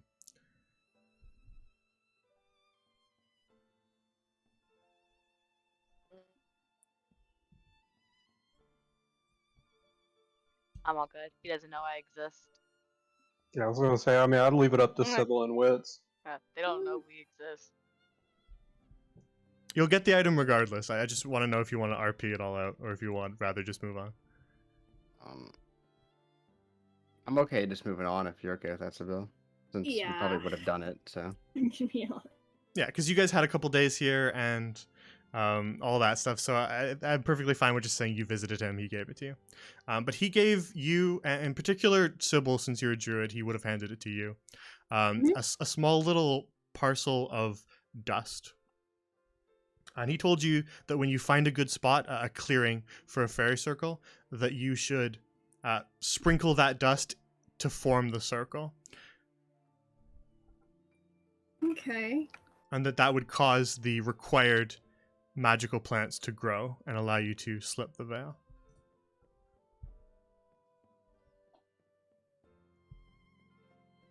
Thanks.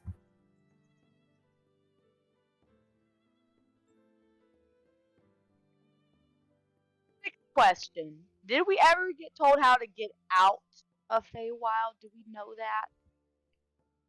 that? Whatever.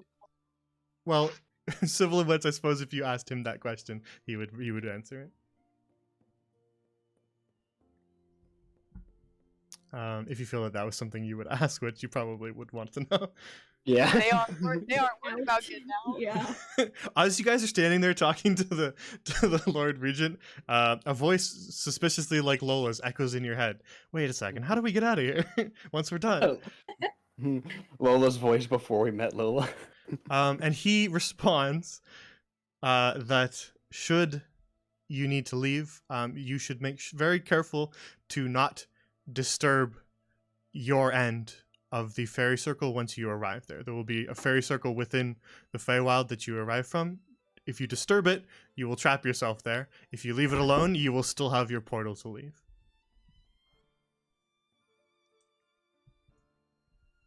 Lola, no touching. So I'm putting that in capital letters. so don't stomp the flowers once you get through, and you'll be okay. I feel like it'd be really funny if like immediately we get through, Lola's like, "Ooh, flowers." Just Pick. picks them all. Oh. Uh-oh.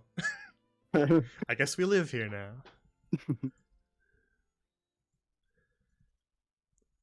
So yeah, you get Sybil and Wits. You summarize that for Sequili and Lola as to what you need to do in your tasks ahead of you,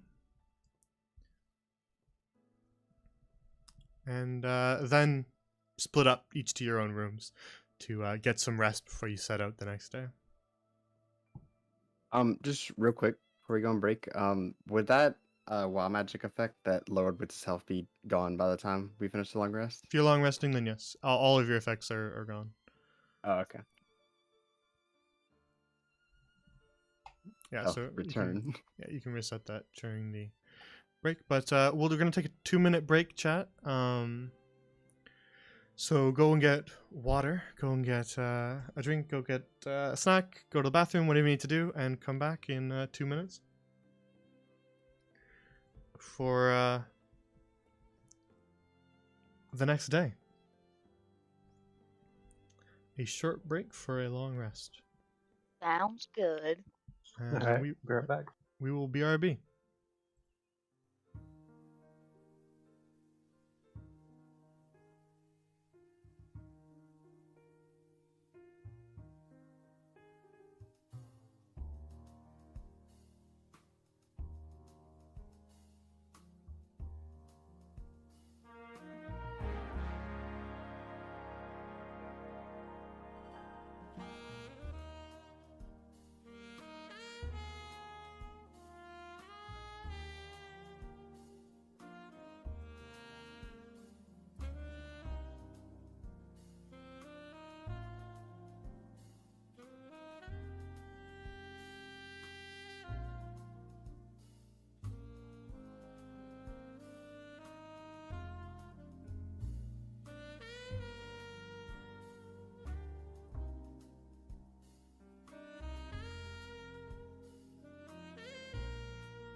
Well, I'm back, but I don't know about everybody else.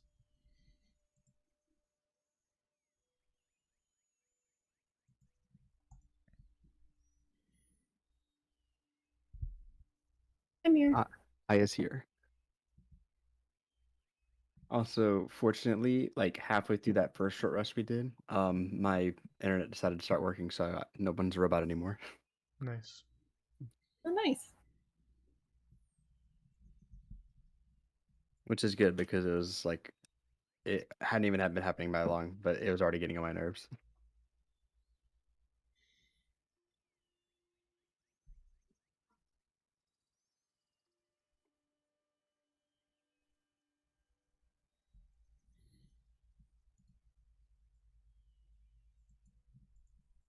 Yeah, I was getting a little bit of choppiness sometimes from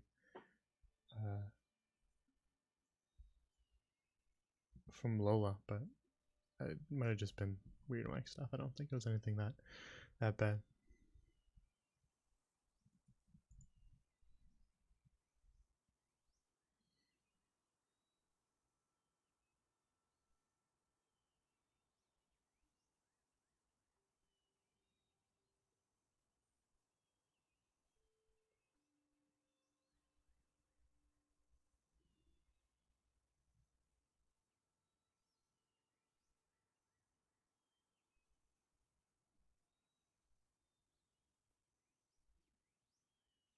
Hey, I'm back. Sorry, I had to get some food. I couldn't wait till the end of the session. It's all good.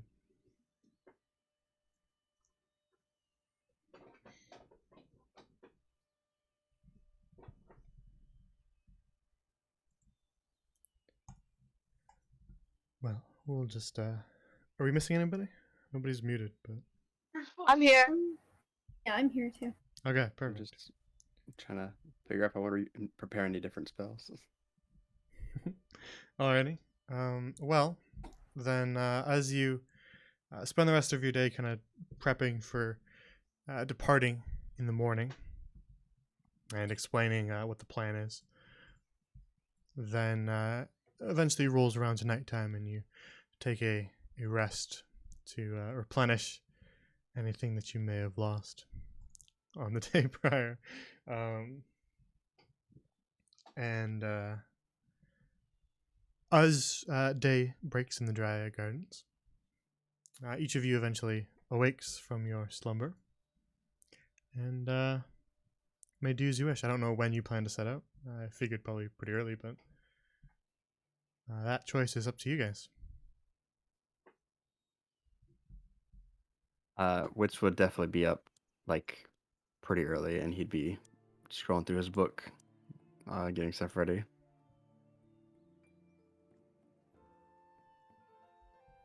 I mean, these are pretty dire circumstances, right? Should be up and going pretty early.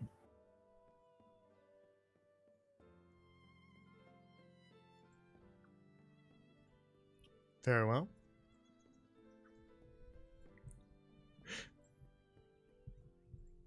Is Lola sleeping in?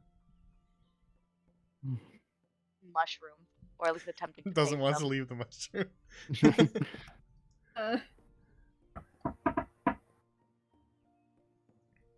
Lola? The store locked. 1 sec. Nom, nom, nom, nom. Um, Lola? nom, nom, nom, nom, nom. Oh! Lola! Good morning. You gotta get going. Yes, let's go. Don't look at the bed. Let's go. Were you eating the bed? I was not, but thank you for thinking I would. It's You just like butt Yo, muncher. you're welcome. One just beast. like a bite mark taken out of it. I didn't eat that. That's not from me. Yeah, it was the last occupant. So all gathered together, and with all of your things assembled, you may depart if that's what you wish. If nobody has anything else they need to take care of in Upper Loft, then you can head back to the elevator. Let's go. Get out of here. Whoa. through myself.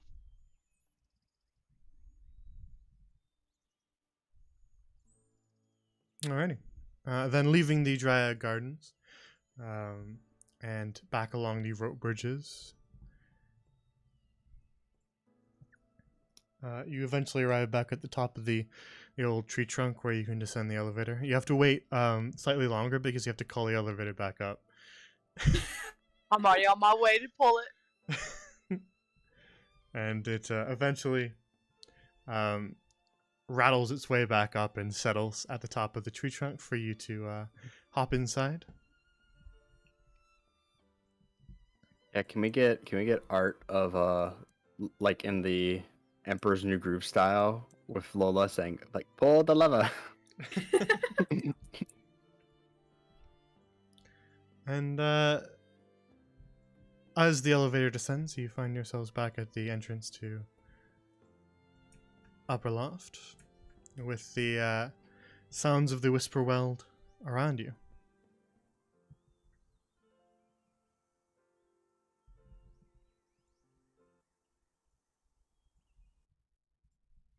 High five. You big enough to high five? You high five her entire body. High finger.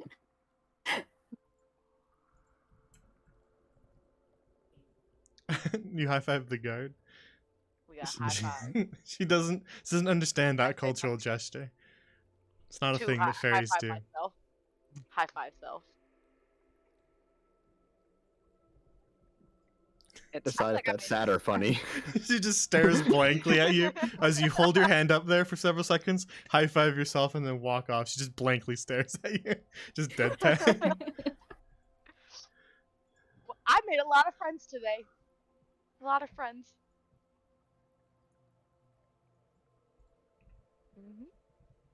Mhm. Alrighty then. We shall head westward, was it? Yeah. Excuse me, ma'am. Small ma'am. Yes. Do you know which way the Thornwoods is? You just point in a general direction. That'd be northwest, and she points. Ah, yeah. But I have heard that the Thornwoods are dangerous these days. Also been told that.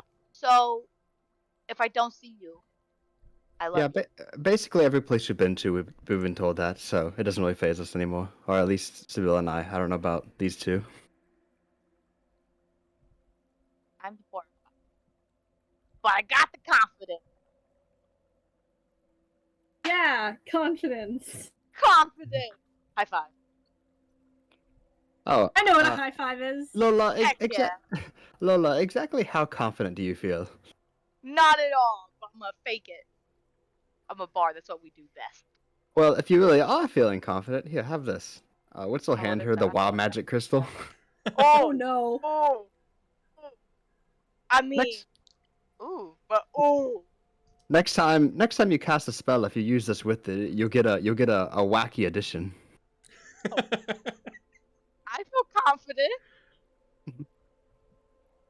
Thank you. Surprise tool. For this very That's a lovely surprise gift. tool that'll help us later. A surprise tool to TPKS later.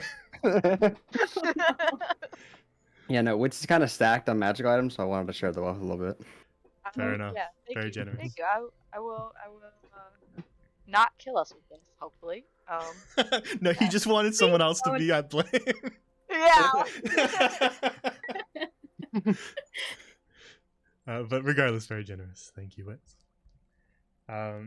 So with that, you can head off back into the part of the Spritlings copse that you are currently located in, as you will need to navigate this forest a little bit before you arrive at the Thornwoods, which are a little bit of a walk to reach.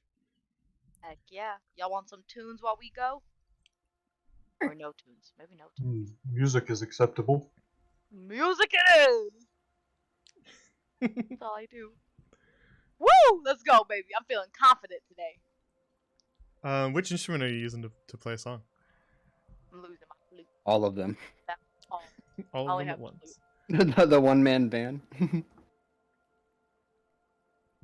All right, then you march off into the woods with your your band leader marching out front to play a little song for you as you make your way back into the Spritlings copse.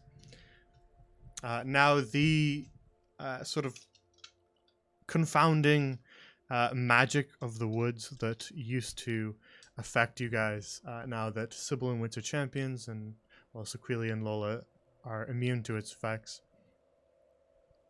make navigating this forest a little bit easier, but it is still a forest, so make a survival check for me just to help you navigate, and I can Ev- sort of assist you a little bit. Everyone or just one person? Whoever has the highest can do it with advantage. I'm Since, done. Oh, advantage? Okay. Well, I have a +3. Does anyone have a +4? I'm at a I have a 0, plus so for- advantage zero. just because with the champions being in the party and immune to the magic, as well as the two of you just being Fey creatures in general, and that connection to the Fey, you would get to assist. So even if you're not particularly good at navigating forests, you still have that sort of advantage. So you can roll again, clearly. Sybil, did you say you had a +4? I have a +3. Oh, alright. I'll roll again. Okay. Ooh. Alright, that's not bad. All right. Then you don't have too much difficulty navigating these Spritlings copse this time. And now that you've sort of garnered a bit of respect in Upperloft for helping with wild magic, the sprites are going to leave you alone for the most part. Real quick. Yes, What yeah. other musical instruments does Lola have? Any string instruments? I know a little. Only have a flute, but I'm proficient in some bagpipe and Oh, I thought okay. a lyre. Whenever you said which instrument earlier, I thought that implied you had multiple. I wasn't remembering which one. I knew that she was proficient in multiple, but I didn't remember which one she had on her. Oh, okay. Or if it was multiple. But I also wanted chat to be aware of what this might sound like. Okay. Never mind then. Sounding great out here. Yeah, I was which gonna ones? do an Which RP ones? thing. You're proficient in what again? Bagpipes, lutes, a lyre, and a flute. Nice. I was trying to see if she had a string instrument because I was going to try to see if Witch could use Mage Hand to play it.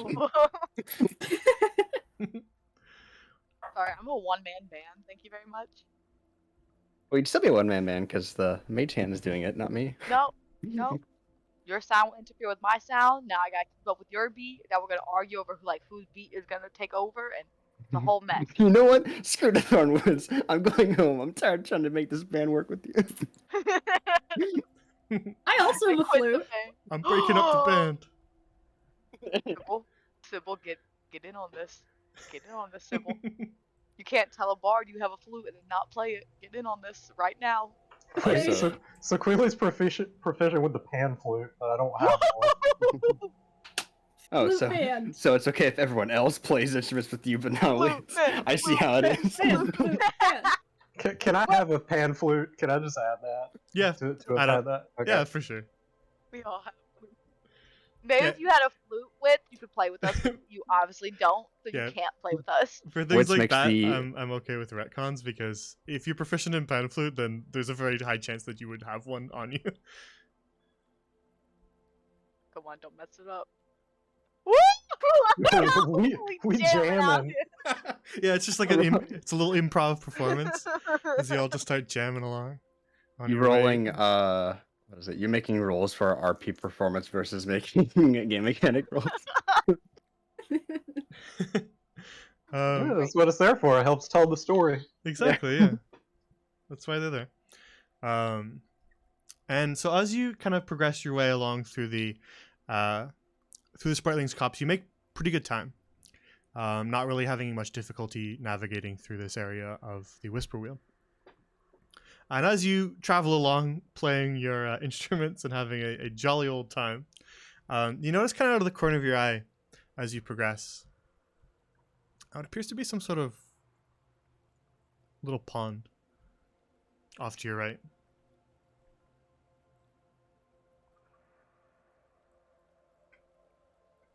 And the reason that it would stand out from other bodies of water that you might have come across, and even the river that you crossed on your way to Upperloft, is that the waters of this little pond here glow. And they glow sort of an unnatural blue. This is not just blue as all water looks blue. This is actually blue liquid glowing.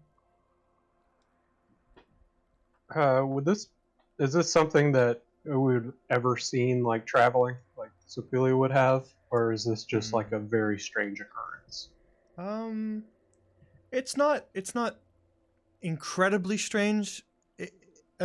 It's the Whisper World, so everything is sort of strange and it's hard to predict.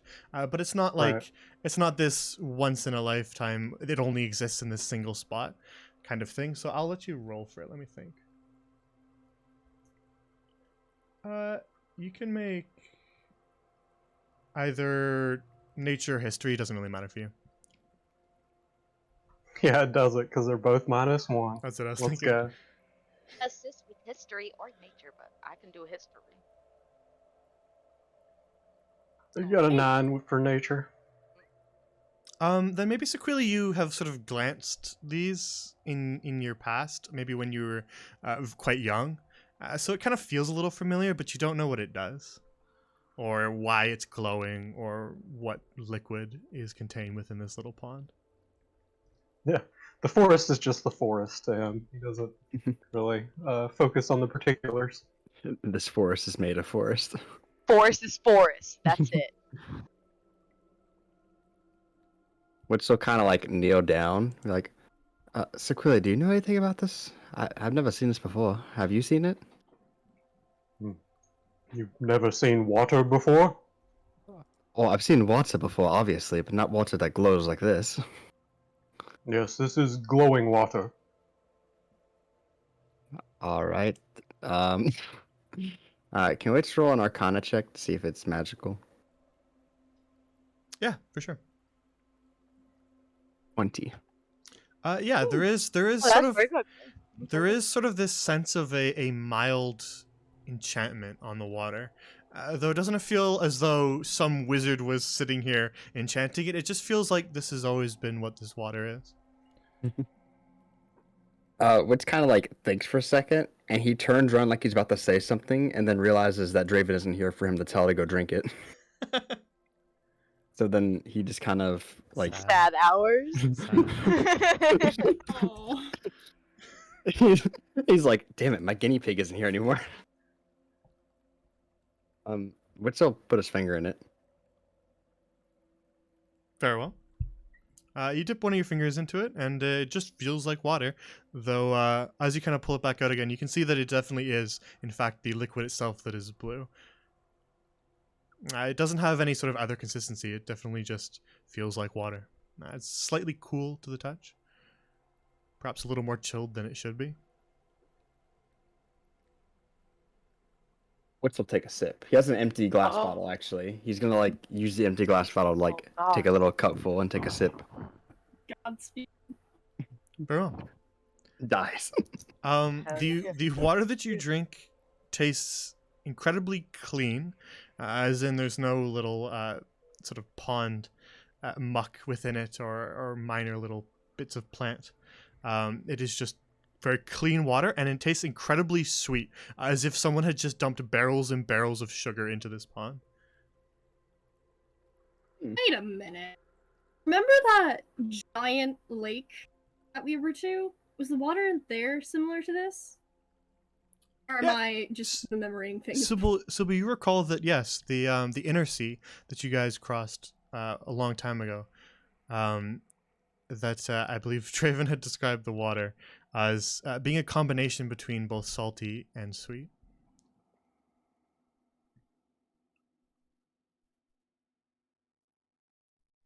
Alright then. You said with that Arcana check that there was some magical attribute to it? Yes, but as you drink it, you don't feel any different, Wits. Wits is too curious. He wants to ritual cast Identify on it. Very well. He wants to know what the fuck he just drank. Okay. Then if the rest of you are okay, just sitting around and waiting, as he kind of relaxes. Is there anything anybody wants to do while Wits casts Identify? Lola wants to dirty the water so that he cannot figure it out. Not playing this water. Just splashing around in it. As you kind of wade into it, I'll Lola, take a bottle of it. Lola, it's only about kind of knee deep. It's just a small little pond. Oh, so I can actually like, woo! I Yeah, can you go around in this. splash around in it all you want. And you kind of look down in it. There's no fish swimming in it. You don't even see any frogs or turtles or anything that would normally inhabit a pond.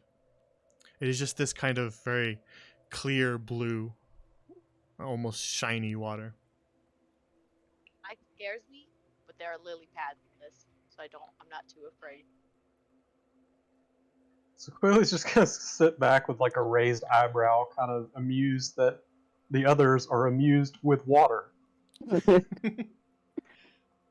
I like that Sequili has the same sarcasm as Draven. All right, so Silva, you fill up your water skin with some of this glowing blue water. Water's water, and it didn't kill him Water or poison him. And Wits, then, if nobody else wants to do anything else, then Wits will finish his cast of Identify to try to figure out what's going on here. Nothing else? It's just not hitting me that which is the only one that knows that it has a magical attribute at this point. I kind of forgot about that. I don't know why I thought for some reason everyone else knew that whenever he wrote in a roll. Well, they would see you sort of preparing a spell, so they know that you kind of are up to something, but you haven't really expressed what you're up to. Well, no, because Sequili's like, it's just water.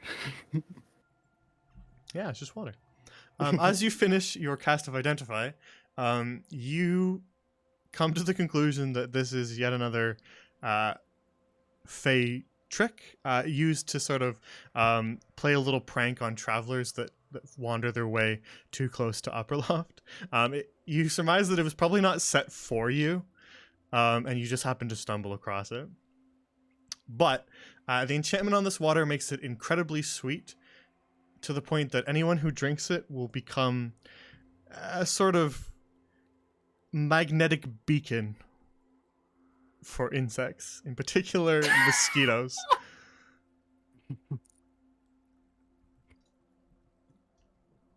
Hey, Oh.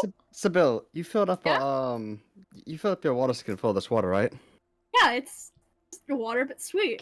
Can I see the Nice. water skin real quick? Yeah, sure, you can have it. Which immediately dumps it all out. What the heck? Oh, what did you do that for? It's a Fey trick. Yeah, what? It's a Fey trick. If you drink it, or at least I hope not too much of it, since I just took a little taste, it'll attract a bunch of mosquitoes.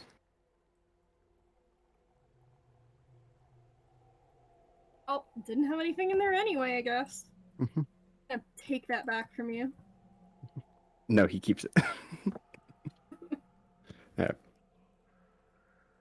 Alright then. I recommend not drinking the water. Let's move on. And suddenly, we all realize why the bullfrog totem existed. Yeah, can we make a quick trip back? Does Upper Loft have some sort of Amazon service? It's just a fairy that flies it over to you. Struggling to hold Holding the it down. statue. Yeah, flying lopsided, carrying this big heavy parcel. I just imagine like it's dragging across the ground because it's heavy. So yeah, you make your way, after dumping out the rest of the water, you make your way away from the little pond and resume your journey back out into the Spritling's copse with your intention of heading to the Thornwoods. As you're kind of traveling, Wits, you just, every once in a while, you have to kind of smack a mosquito that's buzzing around your neck. They haven't quite flocked to you yet, but you're starting to notice them. You hadn't really Oh. noticed any insects at all until this point, but now you're starting to have to slap away mosquitoes. Lola, every once in a while, kind of down near the bottom of your legs, you just kind of feel like a little itch every once in a while. Okay, I got my tail. Uh, Flipping them Wits around. Yo! constantly has mage hand like flying around trying to swat these flies. Oh, That's that's an an excellent amazing use of image. that cantrip. Yeah. Yeah, so it's just a spectral hand is just floating around. Every once in a while, you just see it kind of smack Wits on the back, and then try to squish some of these mosquitoes. Actually, oh, never mind. And you kind of just have this ever-present little high-pitched buzzing in your ears as they kind of swarm around you. But as you continue, eventually, you're still within the Sprikeling's copse as the sun begins to set. So you make camp if you wish, or you may just continue all throughout the night if you want to do that instead.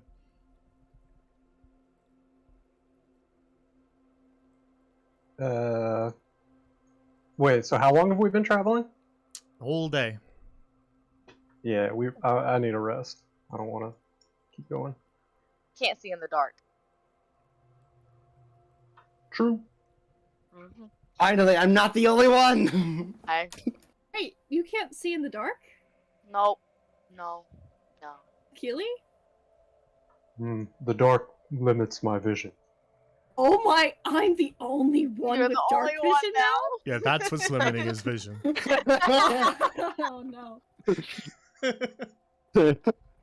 Called out. I just imagine like he actually has dark vision, but that actually like counters the dark vision. Hey, he's guided by his god. He doesn't need to see things. He just But lifts his the god does not headdress- have dark vision. Oh, wow. He gets like dark vision 120 feet, and it's not even like the color distortion either. It's just like perfect color. So yeah, He actually has true sight. you set up a small little camp. Let me bring you to the night map. Where are you? It's been a long time since I've looked at some of these maps. There it is. Get rid of the old portraits. Alright, I'll set you up a little camp. But here you go.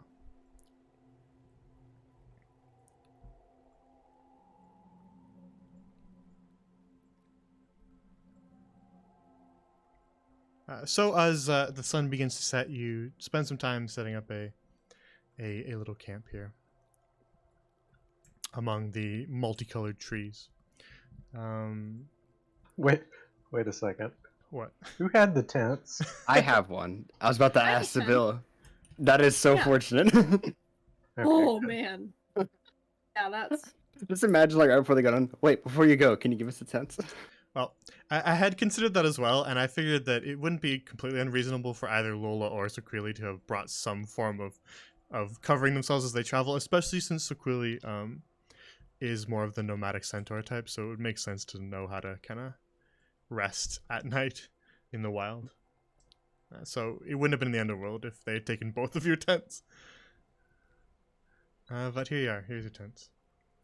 I remember Draven actually had one of them for the longest time, but I think Wits took it because Draven like was at max inventory.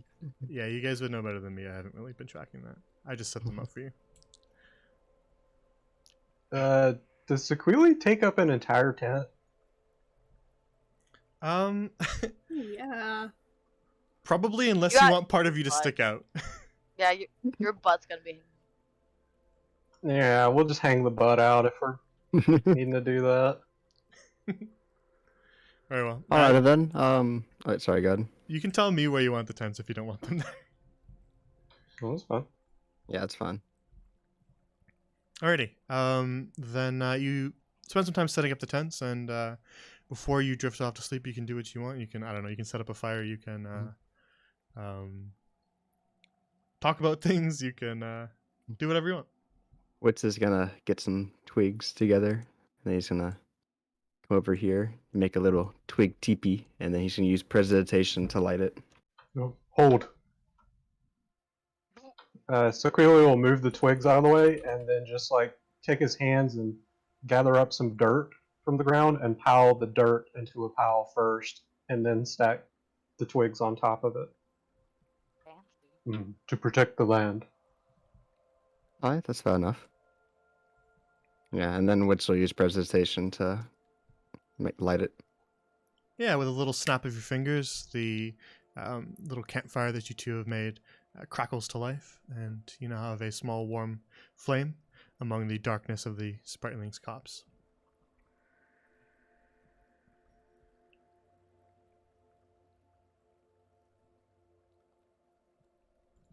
Alrighty then.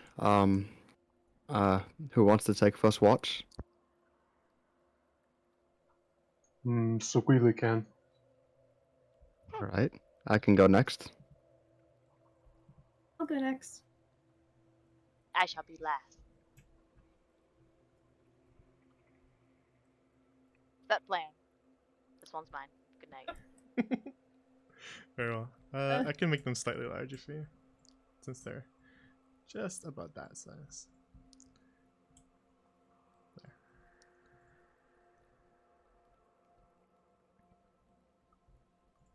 I will, so that we can remember where everybody is, I'll put them on the bottom layer. Otherwise, I forget who's in there. Alright, you gotta make it so Witch can peek out again.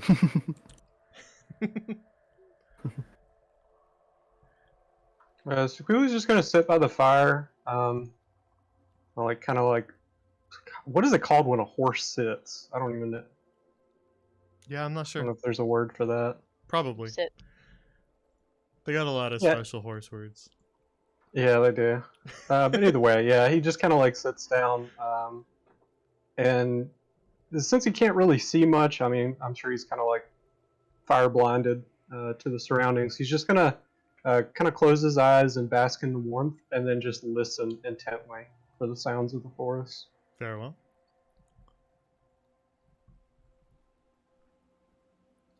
Yeah, the sounds of this forest are definitely different than a standard forest. All manner of odd things, even sounds that you've never heard before, even if you have spent some time in the Whisperweald. The many different sort of changing locations within the forest mean that there's basically always something strange and new here. But even regardless of the fact that there's all these strange sounds, it still feels strongly like nature. You still feel kind of firmly connected to this forest as you sit and listen.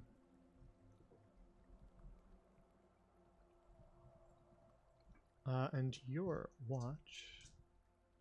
Can you make a perception check for me? Sure can. Perfect. Only hearing. Nice. Nice. For your watch, you hear nothing at all. You are Alright. pretty confident that there is nothing out there at this moment. God, I don't remember who said that second. Me neither. That was Wits. Yes, Witch. Then Sequili will gonna stand up, walk over to the tent with Wits, and just kind of like peel the fold aside, and mention, "My watch is done." Oh, alright. I'll continue on then. The forest spoke during my time, but it did not speak of danger. Oh, well, that's very good.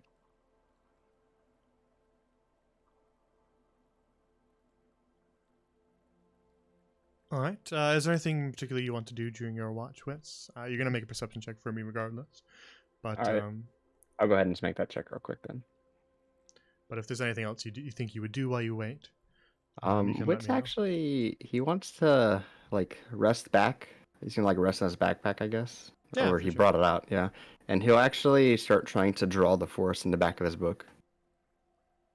Yeah, for sure. There's definitely trees that have all sorts of strange shapes here that are just completely unfamiliar. So, yeah, if you want to kind of take notes and draw some weird-looking trees, then yeah, you for sure Yeah. can.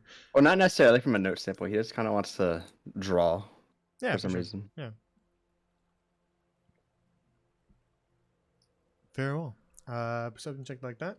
Perhaps you got a little bit too into your drawing because you kind of finish up your watch not really aware of what you kind of think to yourself, oh yeah, I guess I should have been listening a little more intently. But nothing really approached, so it's probably fine.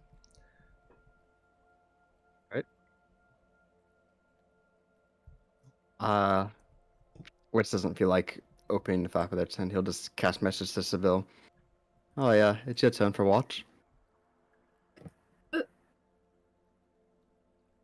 Wait. Actually, now that I think about it, I just imagine like you think it's part of your dream. Oh yeah, that makes more sense. All right. I didn't really notice anything. Sequili said that the forest spoke to him and said it was fine. So, Okay. all right. Good night. Good night. Which side is Sequili's booty sticking out? The warm side, bro. That's fair.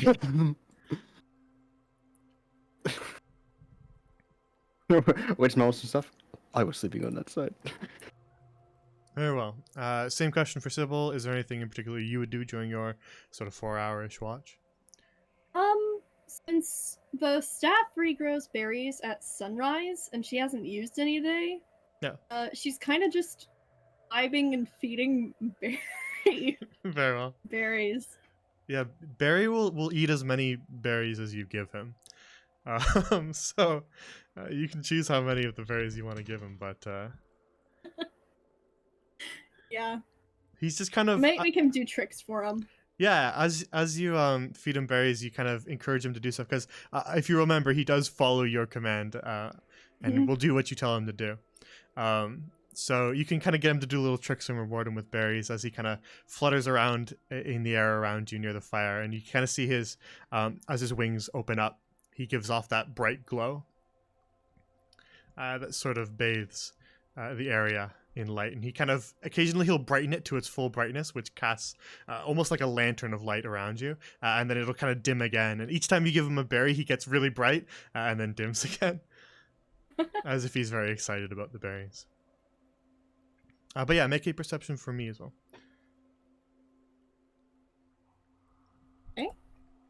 Nice. Nice roll. Then, as you kind of sit there, perhaps only an hour or so into your watch, Sybil, you sit there just feeding berries. We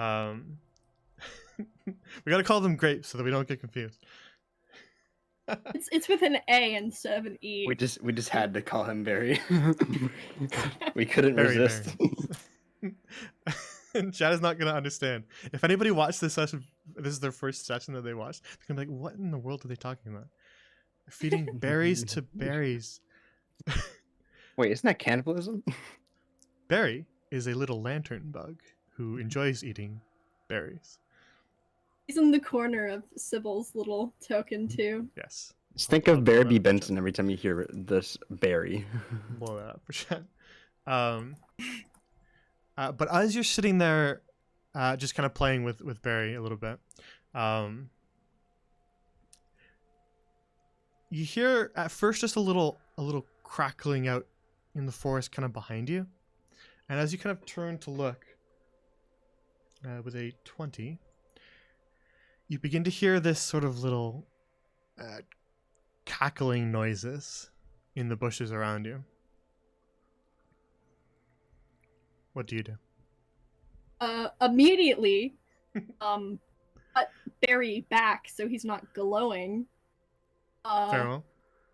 He is going to turn away from the fire towards the bushes and hold her staff out. Okay. Yeah, you do that, and as you kind of turn out towards to look into this darkness, you can see with your better vision, you can see that there's sort of these shapes moving out in the darkness, though even within your dark vision, they don't really look like anything. They're just these strange black shapes. And then as they kind of move out, you can see that there's a lot of them. And then you see these little yellow eyes begin to glow along the surface of one of them, and it stares right at you. And then you see this tiny little hand, still almost just a silhouette, this little gnarled hand reach out, and then it snaps its fingers, and your fire goes out. And it plunges the rest of this little clearing into darkness. Not for you, as you're able to kind of see these shades of gray. And with a little cackle, you see more of the creatures begin to open those yellow eyes in the darkness as they begin to surround you. Okay, Barry, it might be a good time to open your wings back up again. Guys, Just before you move, oh, sorry. just stay where you are for 1 second. You can snap to that. But because you had such a good perception roll and you caught them before they could get the jump on you, you get to make your turn right now, before we make an initiative roll. So anything that you would do during a turn, you can do so right now. Okay. And that can include making Barry glow fully, as he would. All right. I just wanted to express that this is sort of a combat before we do an initiative roll. Yeah, all right. I'm So just would in the activating background doing Barry stuff. be an action or a bonus action? Sorry. He's in your inventory, is he not? I forget. It's been a while since. Oh, he is. He's like an item. He's Lantern Bug, I think.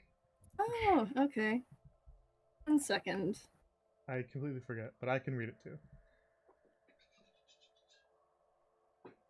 He is bonus action. Bonus action. Okay, cool. So If you as just a want, bonus action. if you just want Oh, him to sorry. light up on your shoulder, that's free. If you want to tell him to go somewhere as he lights up and go fly around and kind of bathe another area in light, if you want to like direct the lantern and move it on its own, that's the bonus action. But just the instantaneous light up on top of you as he's on your shoulder, that's free. All right, then I'll have him light up there. And you said that they're in the bushes over here. Yes, they're sort of just outside of the range of vision. They're all kind of surrounding, and this cackling is growing louder, and it's kind of hard to pinpoint because there's so many different noises. But I was just in the middle of finding their portrait, and then I went to go look at Barry. So just give me a sec. All right. But you can think about what you want to do because that was free. That was your free environment interaction. Mm-hmm. I was thinking of casting Entangle in the bushes. Hopefully Okay, yeah, stopping some of them. Wait until I get their portrait.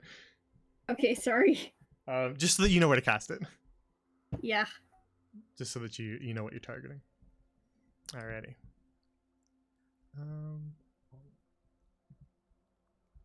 Where would you guys go?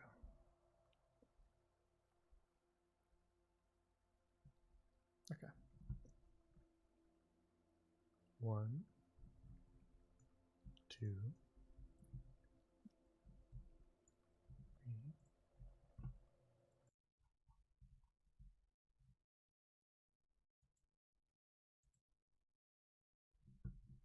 3,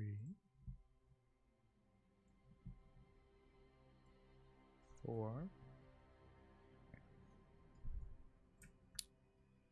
All right.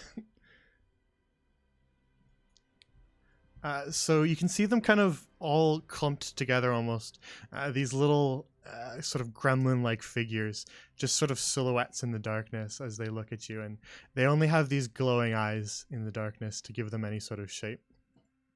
But you see little gnarled hands and legs.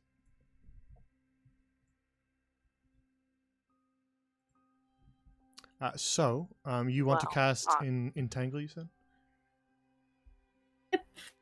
Oh, they're kind of far apart, though. Oh, oops. You're cutting out a little bit, so I didn't hear what you said. 20 feet, right? Yeah, I'll grab you the token of it. 5 by 5.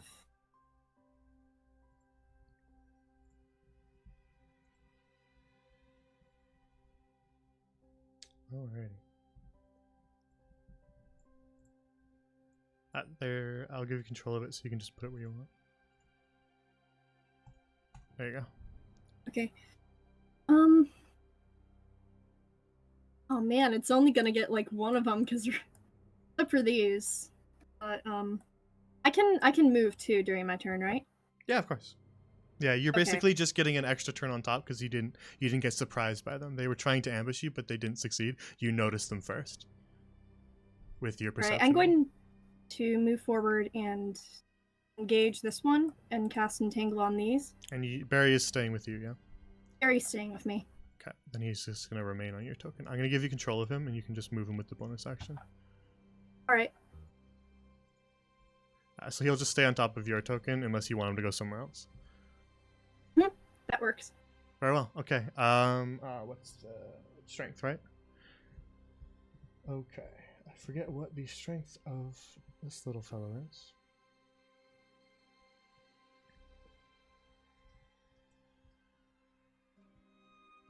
Alrighty. Two of them will make their strength saves. That's a failure. And a failure. Whew. So as you kind of step forward to engage one of them, and these creatures begin to surround the clearing that you're camped in, you turn back to quickly cast Entangle, and these roots and vines begin to shoot up out of the ground, and they grab at the ankles of these strange shadowy creatures. And you see it kind of wrap around the lower halves of their bodies as they kind of struggle to pull themselves out, but don't succeed. And then this will be our initiative roll. So you guys might as well do it too, Lolo, Sequili, and Wits, even though you guys are technically sleeping right now. But you might as well do it right now, just so we don't have to do it later.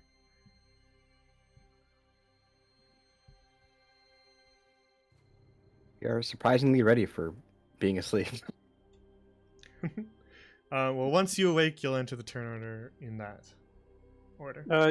You can put me below Wits. I had the little tiebreaker thing checked, but he has higher dex than I do, so it would make sense for him to go before me. Fair, yeah. Alrighty. I think we are going to have to do this encounter next time, just because we're only like 10ish minutes out from the normal end, and combat usually takes like 40 minutes to an hour.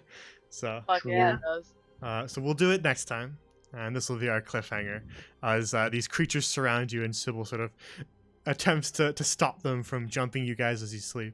That's where we'll end on that note. I'm just gonna jot down your initiative rolls in case we lose them.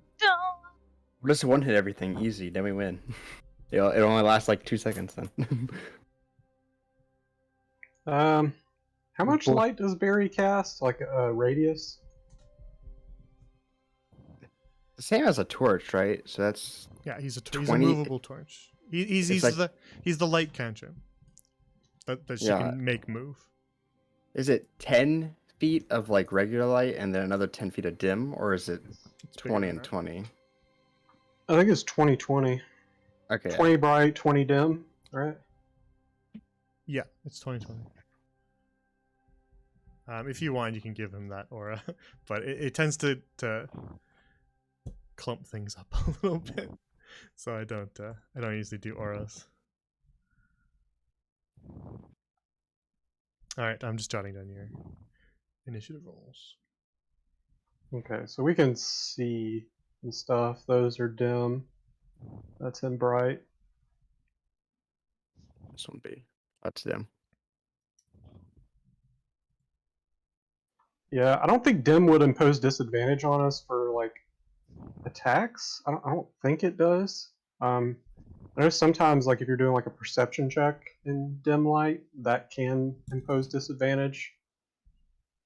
But I think that's like an optional rule.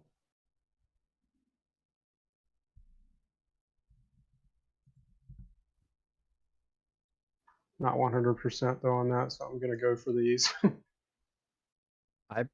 Probably will use Shadow Blade and go after the ones in dim light because they get advantage on those rolls if they're in dim light. That's smart.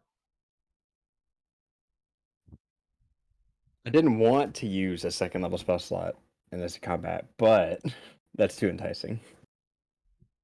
You always got arcane recovery, right?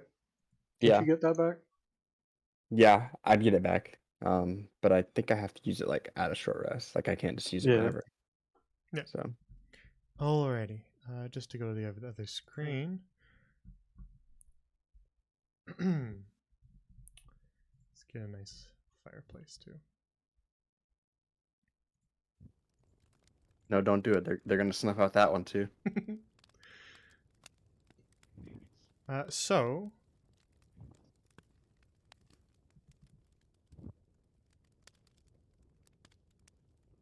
as for next week,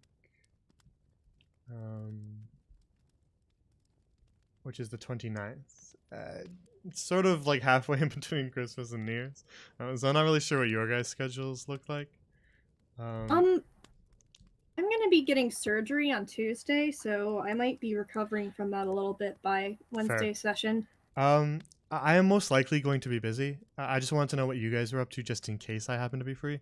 But it's in all likelihood it will be canceled, and we're just gonna take basically the whole week off of all the streams.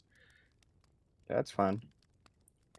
Yeah, I think I'd be available, but I can understand us needing to take that off. Yeah, I think I would too, but it's kind of up in the air around that time of the week, really. well, So especially because if you have your surgery, then for sure we'll just take it off then, and you can just relax. Take that time to relax. Yeah, that's good. Thanks. Oh yeah, I forgot. I haven't updated this yet. That's what I was forgetting to do. There's something in the back of my brain that I forgot to do, and that's it. It's staring me in the face right now, and now I look stupid.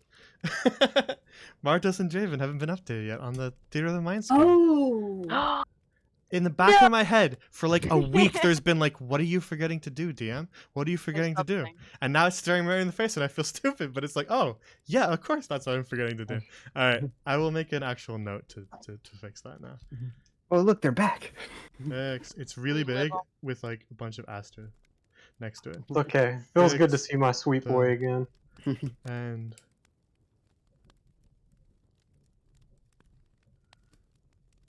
fix the end screen. Star. Exclamation mark. Sad though. I wish we found out we were using a Dampier before. Oh, I do know one of Draven's goals that he's gonna have. It's finding Gimbal and learning how to double jump. Oh my god. Hey, Jay, you wanna run that one shot? Learning to double jump. We need this to be canon. I don't like Gimbal that much, but goddamn, I love the double jump. Alrighty. Gimbal had a So beautiful soul. yeah, we'll say that next week we're taking off. That gives me a little bit more time to do some extra prep for future stuff. There's a few things that I want to solidify in this campaign a little bit more, so that'll give me the extra time to do it. As for when the next actual stream will be, I don't know. For sure, no Seas of Sand on Sunday on Boxing Day. And then no Monday either, and then no Wednesday. So no stream on the 26th, 27th, or 29th. As for the Sunday on January 2nd, sort of after New Year's for Seas of Sand, that's up in the air because I don't know their schedules. For me, it might be fine, but I'll have to see for them. So the next stream might be on the 2nd. Or if I just randomly, spontaneously have free time and decide to do like a map making stream, that might occur, but in all likelihood, probably not. I'm going to use the time to do a bunch of map making for some future stuff. What day would be the next one that we're probably gonna do? That'd 2 be weeks? the 5th in 2 weeks. Not next week, but the week 5th? after, January 5th. Okay, that also might be up in the air for me too, but I will have to see. Yeah, it's some time from now, so we have a chance Yeah. to plan it. So it's not super important that you let me know one way or the other right now. Yeah. But yeah, so in all likelihood, there will probably not be streams for about a week. But I hope everybody has happy holidays, Merry Christmas, and all that. And if I don't see anybody before New Year's, then Happy New Year's as well. I'll see you next year. Yeah, it'll be a brand new year. We'll be introducing some brand new stuff. We got all sorts of interesting things coming after we sort of wrap up. It'll be either Whispers or it'll be either Silversong. With the pace that Silversong moves, it'll probably be them first. Swear, I feel like Silversong started like a month ago. Well, like they've gone through so fast. They just have this habit. Well, for starters, Silversong was me attempting to streamline slightly, and kind of improve pacing. So that is sort of why they are moving faster, but they also have a tendency to just kind of progress things really quickly. I don't know why, because they do a ton of RP2s and stuff like that, but I guess it was just sort of the nature of their campaign. They just kind of tended to move faster. Once they got to Glory Belt, things sort of slowed down a little bit because they wanted to, talk to NPCs and plan their heist before they did it. Yeah. Coming up in the future, since we don't really have like a New Year's stream to do like what's coming up in the coming year, coming up on the future of this channel, my plan is to once we have more open slots from campaigns ending or going on break in between seasons or whatever, I want to bring back some of the ones that are currently waiting, but I don't know that I'm going to bring them both back right away. One will probably start and then the other one after. But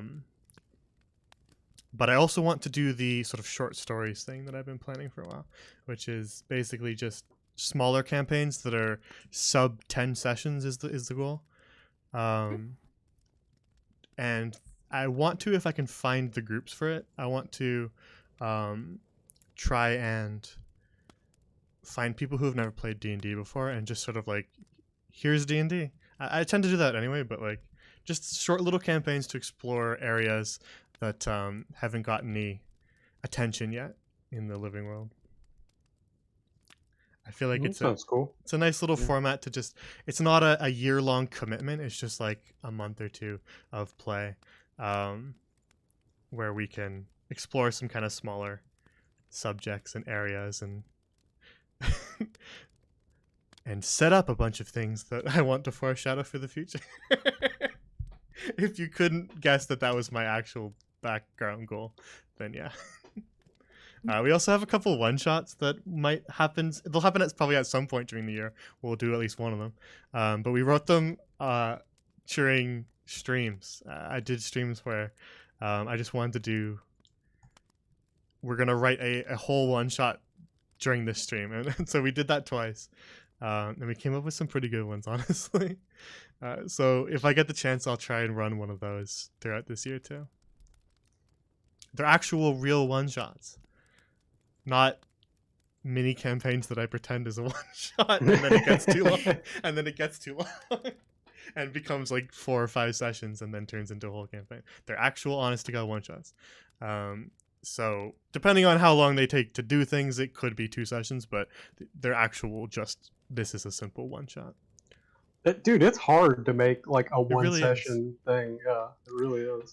Yeah, because if you sort of look at it like a 3 to 4 hour session for your one shot, which is usually about the maximum amount of time people can pay attention without needing to go do other things.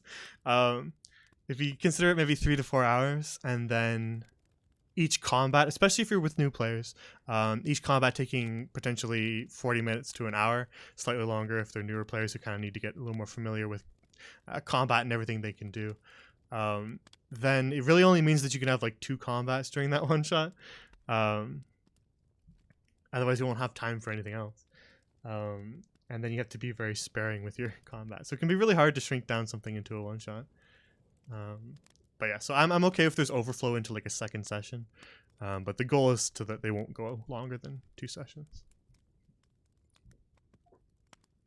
So yeah, we have some one shots sitting around to be used whenever we need them. That's cool. Looking forward to it. So yeah, that's what's coming up. As for so there will be a week off. The only thing that won't be that will still be happening throughout there is that I can't cancel Tavernaut streams on his behalf, so those will still be occurring. So I will still be guest appearing on Tavernaut streams on Tuesdays. I think his stream starts at 4, but sometimes there's technical difficulties and people show up late. So 4 p.m. EST-ish, 3 to 4 p.m. EST is usually when they'll start, which is a little early, but it is what it is because he's in a different time zone. So yeah, I will still be doing that throughout these weeks. So if you miss me really badly in the next couple days, that's where I will be. Playing Lucy Merriweather. the nerd.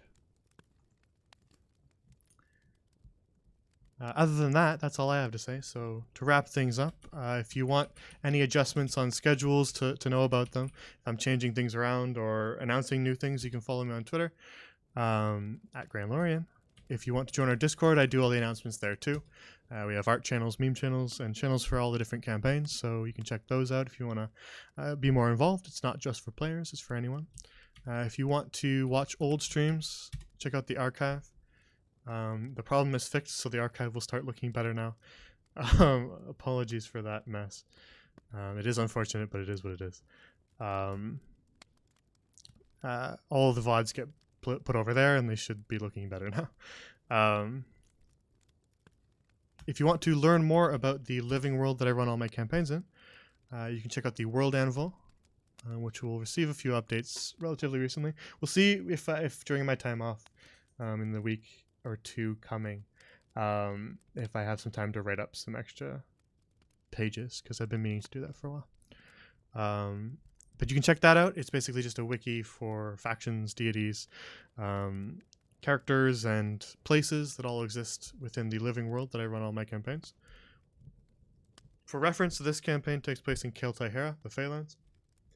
Right now they're in the Whisperweald, which is sort of the colorful looking forest towards the center of the continent, if you want to take a peek at that.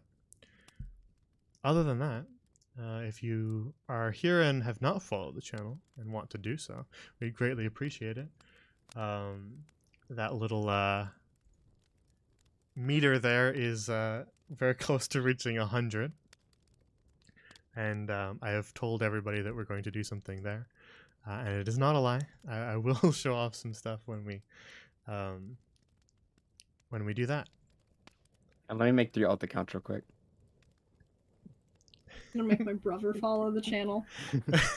we're very, very close.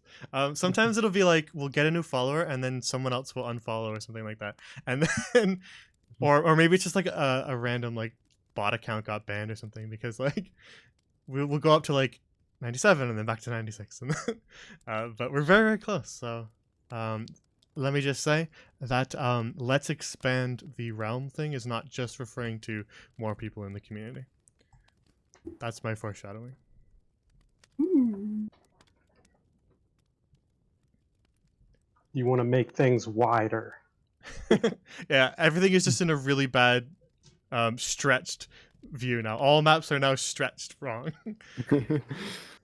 Yes, we have all wide. The curse of widening has gone across the entire world.